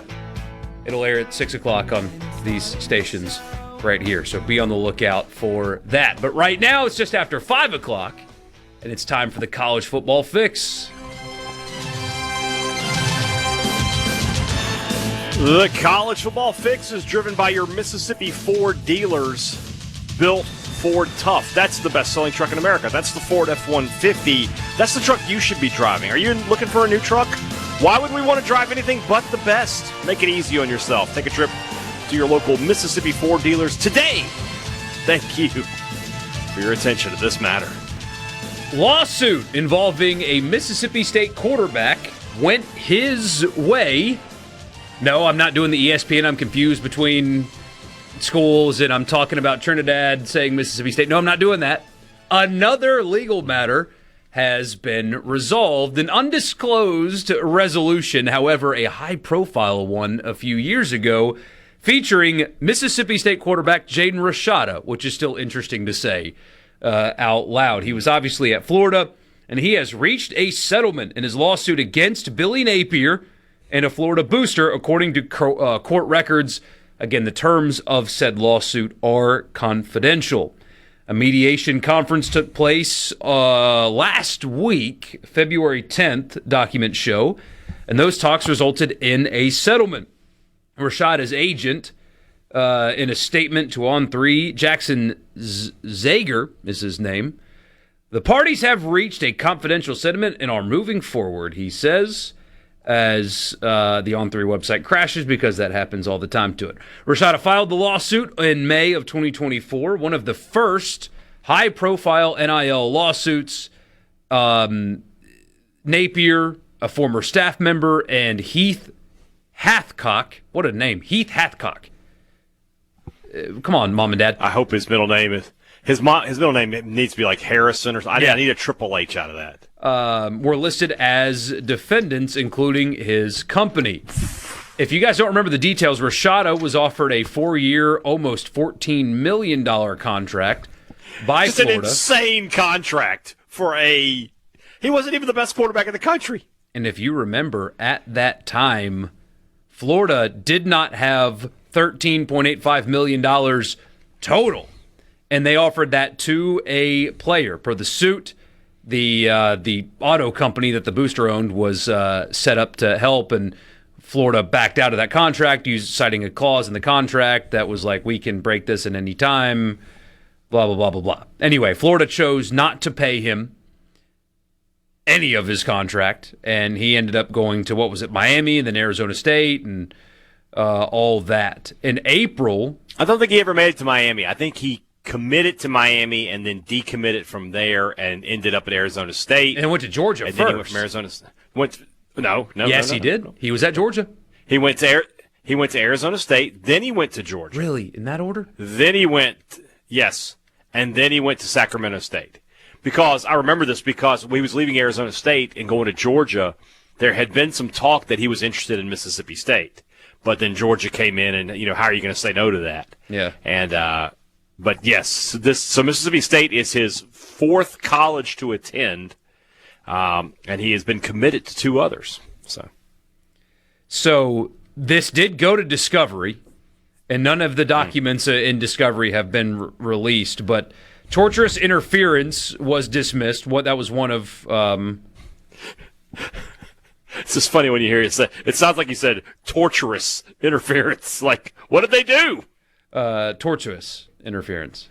Yes, they put him in the rack. So Rashada claimed that the judge dismissed that, but apparently after Discovery, his fraudulent misrepresentation and inducement, conspiracy to commit fraud, and negligent misrepresentation claims survived Discovery and were headed towards trial in July. And so they went to mediation and settled the lawsuit again. No idea how much he got paid. I assume, based on reading that, again, not a lawyer, that he got paid something. After Discovery, he got paid something. Some mid-6 figures, you would think. Something like that. So something like that. I was told about Rashada that he's not an NIL guy at Mississippi State. He's on scholarship. It was basically like, we have a scholarship for you. That's the limit. It's either that or you can drop down to FCS, basically. And, State decided to take a chance on him, but they're not putting any money involved. But in this instance, it appears they don't really need to. He's got cash in hand. Yeah, that's the beauty of this. Look, at the end of the day, Florida broke a contract with him. Mm-hmm. All right, and you and I and anybody else, if somebody broke a contract with us where they were going to say they were going to pay us X, and they decided not to go through with that through no fault of our own, right? He didn't do anything. That kid went out.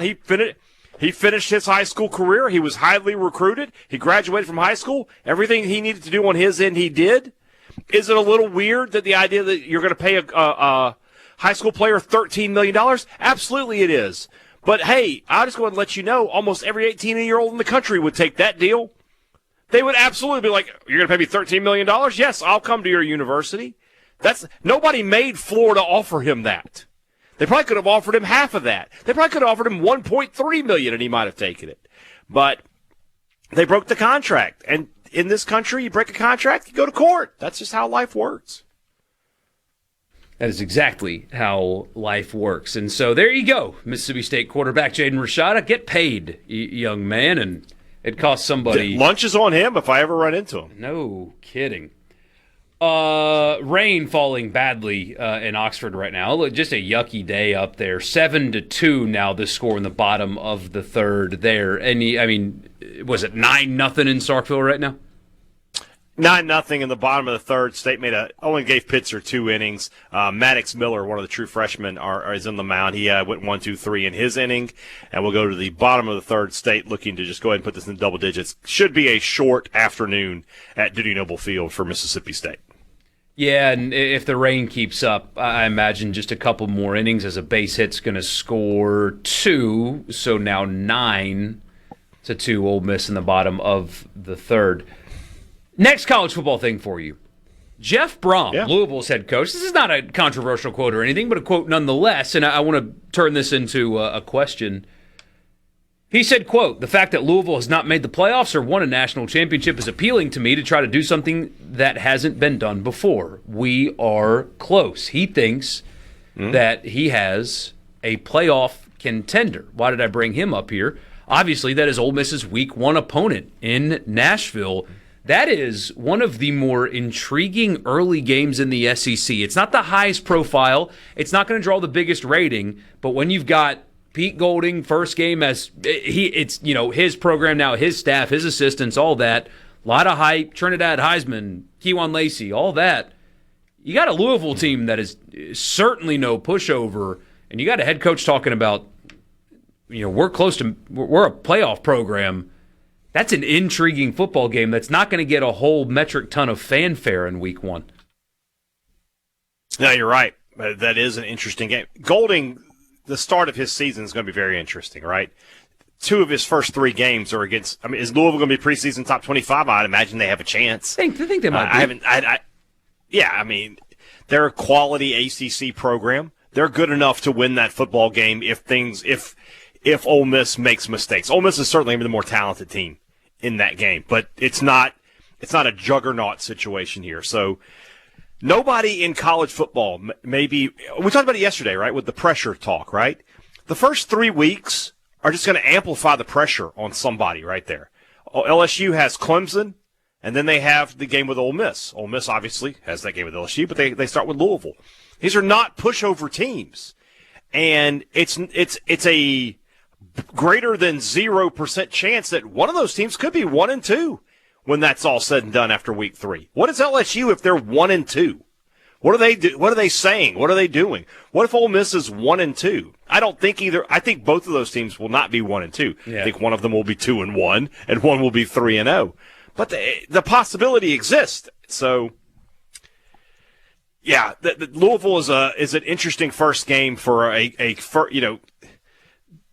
The 2 games that Golding coached were not part of the season he started as the head coach. This is the true start to his head coaching career when we get to Labor Day weekend. It'll be interesting to see how they react. Because it's his staff. It's his OC. He brought in a couple of defensive staff members to help fill his void, obviously. Brought in a new receivers coach. Brought in a new running backs coach. Yeah, and the SEC has a pretty weak slate in Week 1, to be honest with you. Here's the opponents in Week 1 in the SEC. East Carolina, North Alabama, Baylor, that's Auburn, Florida Atlantic, Tennessee State, Youngstown State, Clemson, that's LSU, Louisville, obviously Ole Miss, ULM, Pine Bluff, UTEP, Kent State, Furman, go Paladins, Texas State, Missouri State, and Austin Peay. That's Week 1 in the SEC. So we don't have the big neutral site games this year. Ole Miss is obviously one. LSU is not a neutral site game, so I don't know. Week 2 is a heck of a lot more interesting. I will tell you. Okay. We'll get to those because why not? Let's go through it. Let's do it. Yeah, never too early for that. It's your college football fix, driven by Ford and your local Mississippi Ford dealer. We'll be back.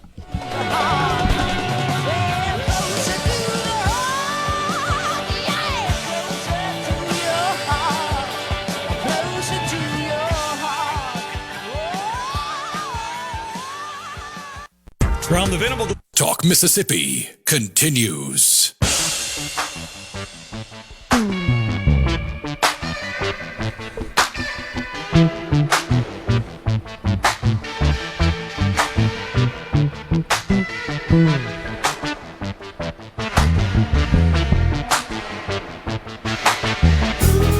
Let's do a quick baseball update here before we get into this way too early look at the schedule, because I can't ever get enough of that.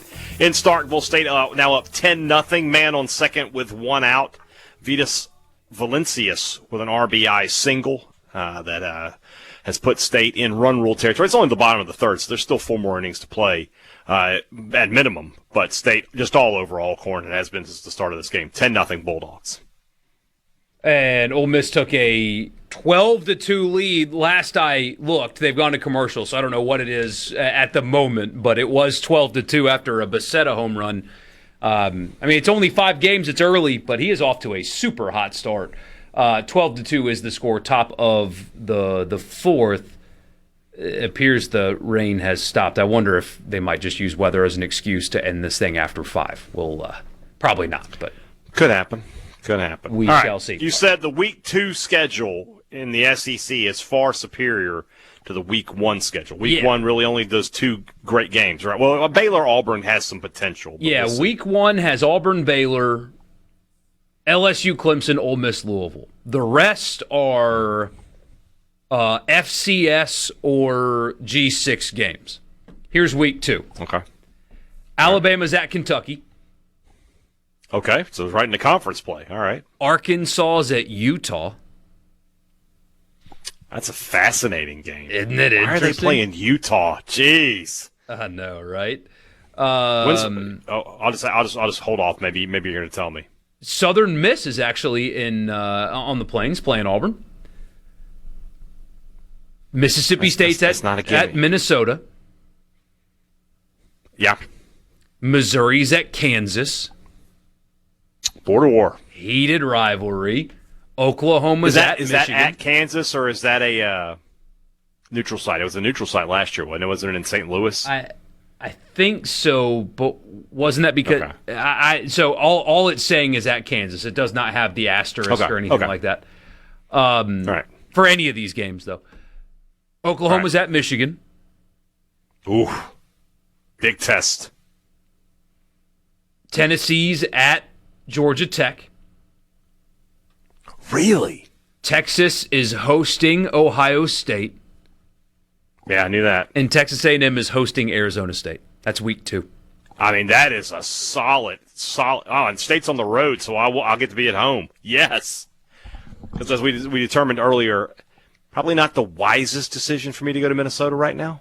Just feels like that might be an issue, so I'll just sit this one out. Real quick, you got the schedules pulled up. You have like the helmet schedule, the composite right there? Yes. Does Arkansas have its return game with Notre Dame this year? That already happened, didn't it? No, they haven't played at Notre Dame. So they do not have Notre Dame on the schedule this year. Okay, now you got me curious. It's North Alabama at Utah, Georgia, Tulsa at A&M, Tennessee at Vanderbilt, Missouri at Auburn, South Carolina at Texas, LSU. My gosh. Oh, my gosh. Hey, Ryan Silverfield, welcome to the SEC. Oh, that's so... Let's see here. So Arkansas, they're at Notre Dame in 2028. There you go. That might get canceled. So that's when we're going. I mean, it might. So Arkansas, they have Notre Dame. They have Utah as the return trip in 2029. Then they have 3 games with Texas Tech in 30, 31, and 34. One of them's a neutral site in Las Vegas. Goodness gracious, Arkansas. Swimming in some deep waters there, my friends. And like when you change coaches, and Silverfield might end up being great. How often do underwhelming hires become great? That does happen, and it can happen here. It does happen. But there's nothing to grab onto to be excited about with them. Even when you get a new coach, there's so much optimism. Not there. It's just like, it's just a guy. It's because he didn't go into the portal and just clean up, right? Like if he had gone in and gotten some top players, I mean, I don't think we realized that team went 2-10 last year with a guy who will probably play in the NFL as their quarterback. He will be on an NFL roster next year. He's a good quarterback, and they still went 2-10 with that. And now you're going to take a step back at that position. That's tough. That's going to be really tough. So now he's a good enough coach that maybe they find their way. Let's. You know what? The heck with it. Let's do this. Roll them off for me. What are the games? So Arkansas is what you're asking for. Yeah. North Alabama. That's a win. At Utah. That's probably a loss. That's a tough one. Georgia. That's a loss. Tulsa. Okay, they can beat them 2-2. But Tulsa went into Stillwater and won last year. I know. But Oklahoma State last year was a different gravy, man. At Texas A&M. Probably going to lose that. Tennessee. Probably going to lose that. At Vanderbilt. Winnable game. Who knows what Vanderbilt's going to be? I'll give them a win. We'll give them a win. 3-4. Missouri. Wow, so that's in the middle of the season? Week 8, Halloween night. Or no, week 9, Halloween night. Okay, that's interesting. Probably a loss. At Auburn. Possible win? On the road's tough, though. I'll say 3-6. South Carolina. At home? Yes. You know what? Beamer's going to be fired by then. Grins and giggles, I'll say 4-7. They can win. At Texas? Loss. LSU. Loss. So 4-8. Ugh. That's 2 wins better than they were a season ago, though. True. That's improvement. So 100%. It's something, isn't it? Improvement. You got to get somebody from Tyson or Walmart to be like, here, go get a quarterback. Go get a quarterback. Here's $20 million. Go get a quarterback. We do an excellent job of funding Arkansas's NIL in our house with Tyson.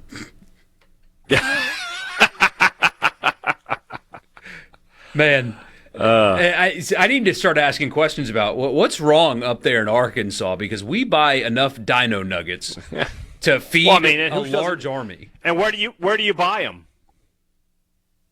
Not at Walmart, but that would be even funnier. Oh, okay. Oh, yeah, about to say, like, you're doubling up. Is that money laundering, where Tyson sells their food to Walmart, who both give money to Arkansas? Is there's some kind of like commerce issue with that? I don't think so. I think it's okay. It's okay. Nothing's but okay. I mean, you really are doubling up if you're doing that, though. There was a church in my hometown that got in trouble. The pastor wrote a book and made the church buy a copy of the book for every seat in the church. And then if the people wanted to take it home, they had to buy the book from the church. So each copy of the book was purchased twice. Same copy, but the church itself purchased a copy for every seat. And then the individual that took the seat, if they wanted to take it home, had to buy it. So they doubled up. Double up. I mean, that's Arkansas football. There's not turning into wins. Basketball and baseball doing okay, though. Somebody asked, did you ever get any of the Razorback Nuggets? No. I couldn't find those around him. I did not see them. Yeah, you say no. You said no, like I would never buy those. Don't act like if James saw Razorback Nuggets, he would be like, get me those. I want the pig nuggets.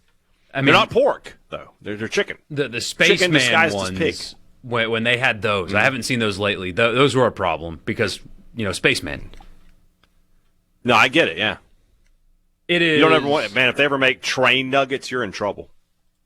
It's 5:30 on February 18th. February 18th. Yeah. And we have not, rightfully so, by the way, mentioned basketball. Yeah, Ole Miss tipping off tonight. They're at Texas A&M, if I'm correct, right? That's the 6 o'clock tip, which means, let me just tell you, am I right about that? Yep. Okay. See all of you guys. Remind all of you guys that because of Ole Miss basketball, if you are a Thunder and Lightning listener for the podcast, as far as the live show goes, that will not be available tomorrow. So get you ready for that. And the Mississippi State tips off 8 o'clock. This is a game that I had circled back in the in November, the Keyshawn Murphy return trip, as Auburn comes to Mississippi State. But instead, it is what it is. We'll see if there's a good crowd. And then how violent the reaction is against him, but we'll see. That being said, Auburn saw somebody say that he's got to let Stephen Pearl build his team. Like he's ever going to have a better roster than the one his dad left him. Like this was the best roster he'll ever have. Oh, just give him time. Yeah, sure. Just give him time. Okay, he can have all the time he wants, I promise. So, yeah, that's basketball tonight. I mean, if anything consequential happens, of course, we'll talk about it tomorrow. It's unfortunate, though, that the two teams have, been what they are. Yeah. Sports Talk Mississippi, Pearl River Resort Studio. We'll be back.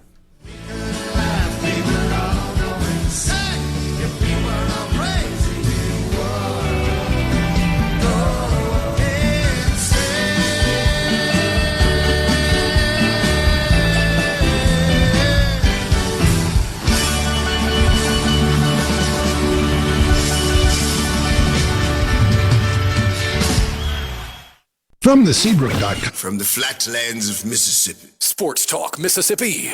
Every minute worth waiting for. Super Talk Mississippi. I know you want to leave me, but I refuse to let you go. If I have to beg, plead for your sympathy, I don't mind, 'cause you mean that much to me. Ain't too proud to beg, and you know it. Please don't leave me, girl.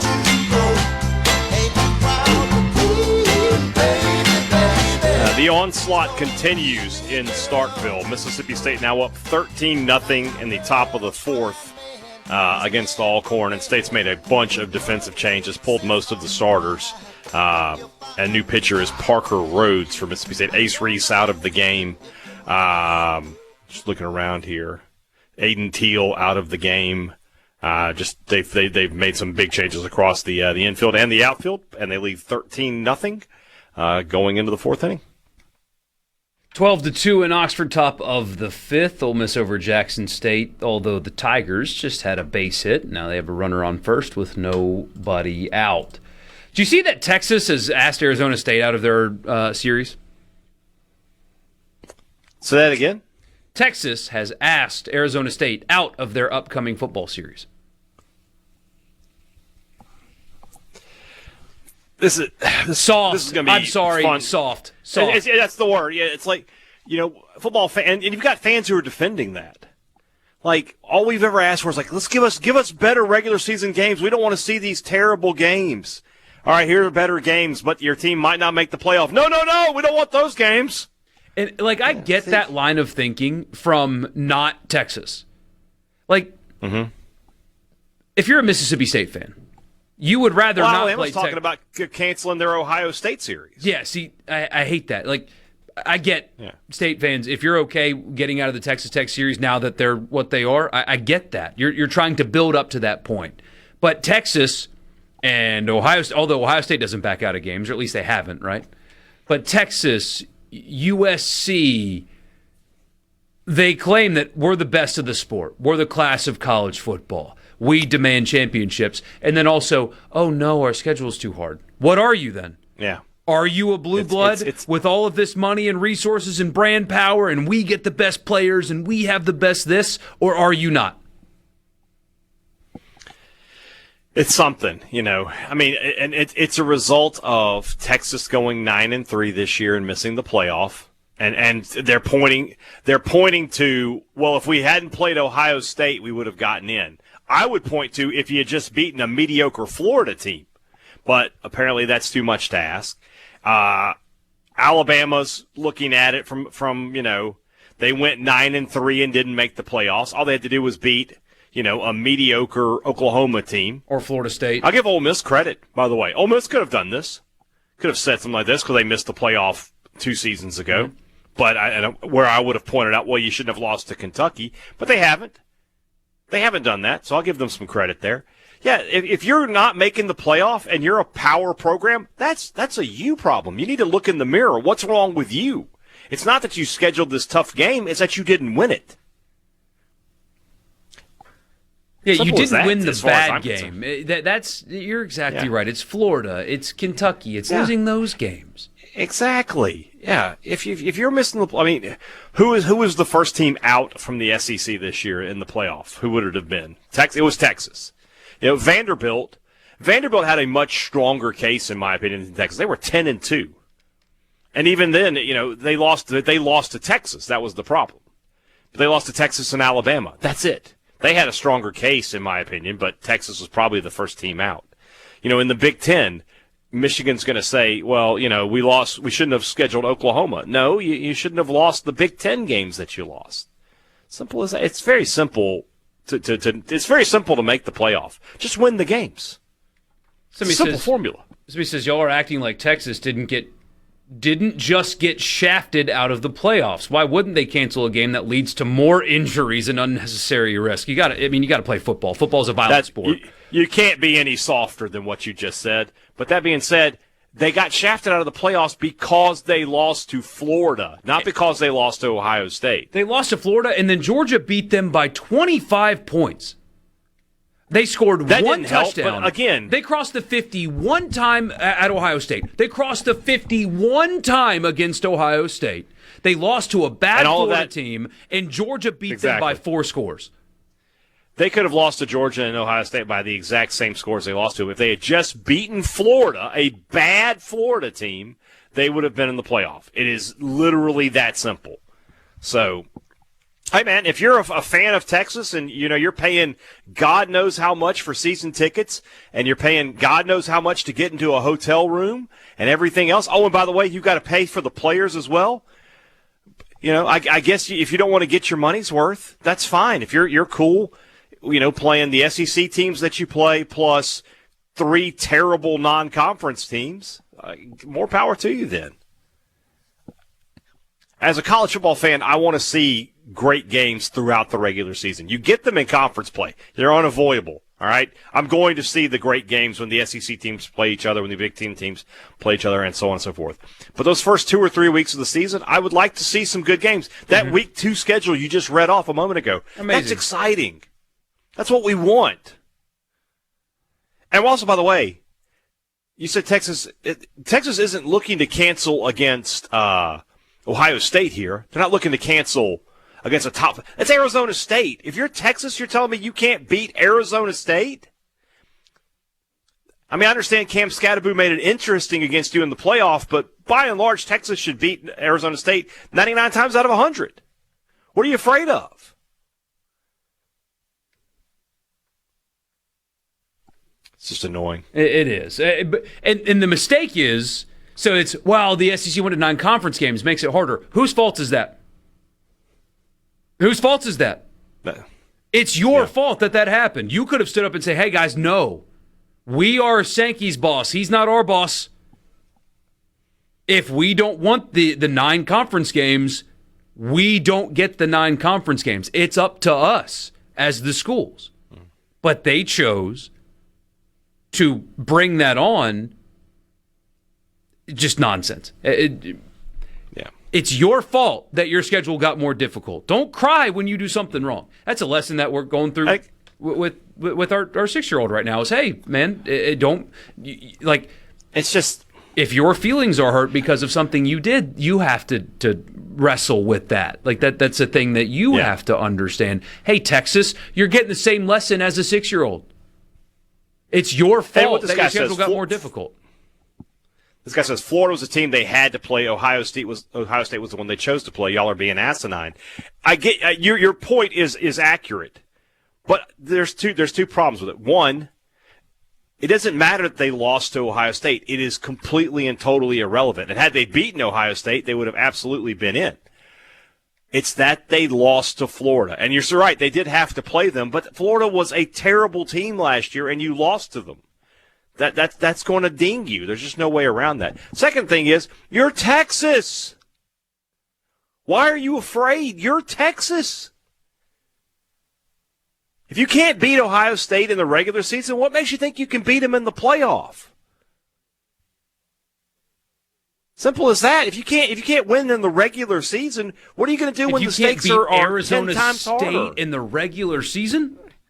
How are you going to beat Ohio State and Michigan and those schools, and Georgia and Alabama and those schools in the playoff? You're not.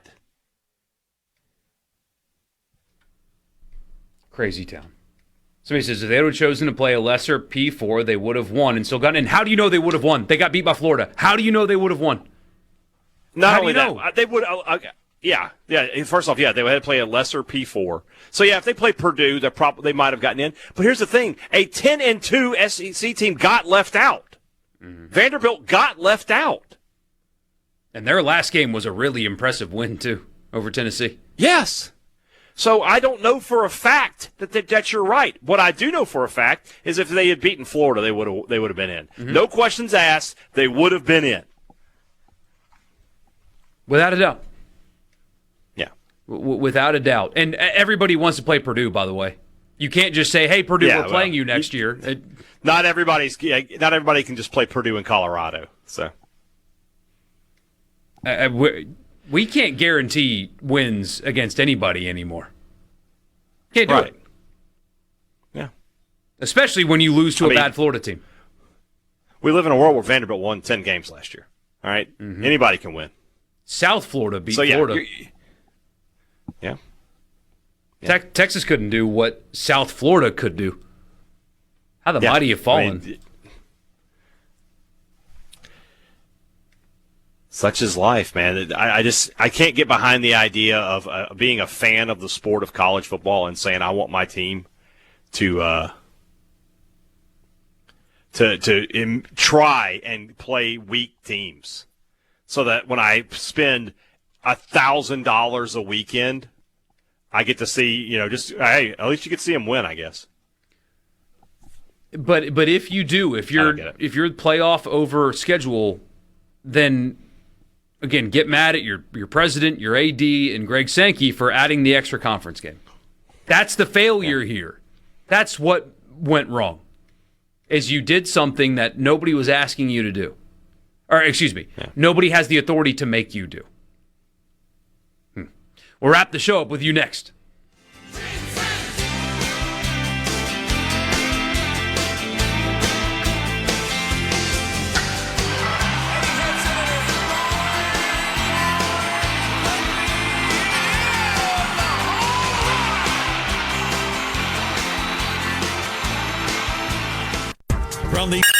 Check this out.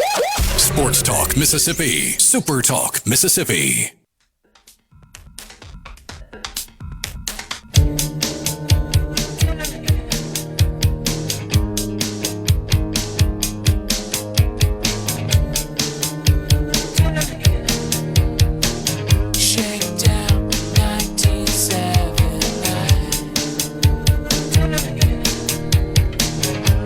Welcome back one more time with you, Borkey and Hadad, Sports Talk Mississippi. It's 12-3, Ole Miss going to the top of the sixth. More of the same in Starkville. Ooh. Need to get it a run there. You want to get that game over with early. Yeah, in Starkville, Alcorn for the first time today doesn't give up a run in the bottom of the fourth. And so Mississippi State still leading 13-0 as we go into the top of the fifth inning. For Mississippi State, another pitching change. I don't know this guy's first name. I just want to be sure about it. I think it's Jackson, but I want to be sure. Jackson Logar is taking over for Mississippi State. So, top of the fifth, 13-0. Game should be over by the time I finish up Thunder and Lightning live. Well, there you go, which is coming up next, by the way. That's right. That is correct, Michael Borkey. Although I don't know how many stations we have at this point because of basketball contracts and whatnot. I had somebody ask me, like, if the basketball team's bad, why do you air their games? Have to. Because the contract says you have to. That's why. If we were given the choice. And we've sold advertising around these games, so, we have to do that. So. Arkansas is at Alabama. Alabama 4.5-point favorite. That could be a fun one coming up here in a couple of minutes. Should be a good game. Yeah. Ole Miss is at A&M, where the Aggies are a 9.5-point favorite. Oklahoma's at Tennessee, where Tennessee's an 11.5-point favorite. Vanderbilt at Missouri, the nightcap. That could be interesting. Vanderbilt's a 3.5-point favorite, and the return, as you said earlier, of Keyshawn Murphy, where Auburn's a 5.5-point favorite in Starkville. Just the way these two teams have played when they're not playing each other, I would think I would give the points for both A&M and Auburn tonight. But we'll see. There is a group of guys wearing Italian flag aprons in the outfield right now because Ole Miss has an outfield. Generally, the three guys that play in the outfield are all they have Italian names. So I think you're going to have another flag phenomenon. Less so in baseball than football, of course, but yeah, I would think so. Yeah, you're going to get that, like the though, League of Nations right now. Yeah, get the French See, if the basketball team was good, you'd have French flags everywhere too during the games with Comardine, but they have a losing record, so yeah, nobody's interested. Can't really take off there. Somebody asked earlier if Texas would have been in, who would they have gotten in over? Easy. Miami. He followed up with, Notre Dame would have gotten in over Texas. Nope. Texas would have gotten in over 10-2 Texas would have gotten in, 100%. Just beat Florida, you softies. What happened? I mean, what happens if they go 9-3 again? Sark's Texas goes 9-3 again? Yeah. I don't know if he's getting canned, but that seat would be red hot going into the next year. With Arch, you never made the playoff with Arch Manning. Yeah, that's a good point. Imagine that. Imagine when Arch Manning signed with Texas, and I'd have told you they're never making the 12-team playoff with Arch. Well, it's not true. They did. He just wasn't the starter with Arch. Yeah, he plays on the team. He played some. You know what I mean. He wasn't the starter. That was Quinn Ewers' team. Yeah, no, I agree. I would not have believed it, to be honest with you. A 0% chance I would have given you. Like, there's no way that they're not going to make the 12-team with him. But real possibility on the table. Also, the SEC did screw up by not sending Manning to Oxford. That's a mess up. It's a mess up. They absolutely should have played one college game in Oxford, Mississippi. This goes back to something we've talked about before. Is like you've got to have somebody on these committees that's a fan of the sport who can just speak up in those moments and say, "Hey, why don't we do this because it would be cool?" Yes, exactly. It's crazy that Arch Manning played in Starkville, but won't play in Oxford in his college career. It's just dumb. Didn't even play as a backup either. Just didn't have a game there. Never took the field there. Never came to Oxford one time in his college career. It's just silliness. Somebody had to be hand-raised guy and go, guys, the storybook writes itself here. All right? What are we doing? This would be great for our ratings. Do it. Should there be Lithuanian flags in the dude this year? Well, I mean, if Valinkas keeps hitting like this and Tomas continues to deal, it's very possible. Go for it. Yeah. Have fun with it. Why not? Thunder and Lightning. Why not? Coming your way next. We'll see you tomorrow at 3. Good night.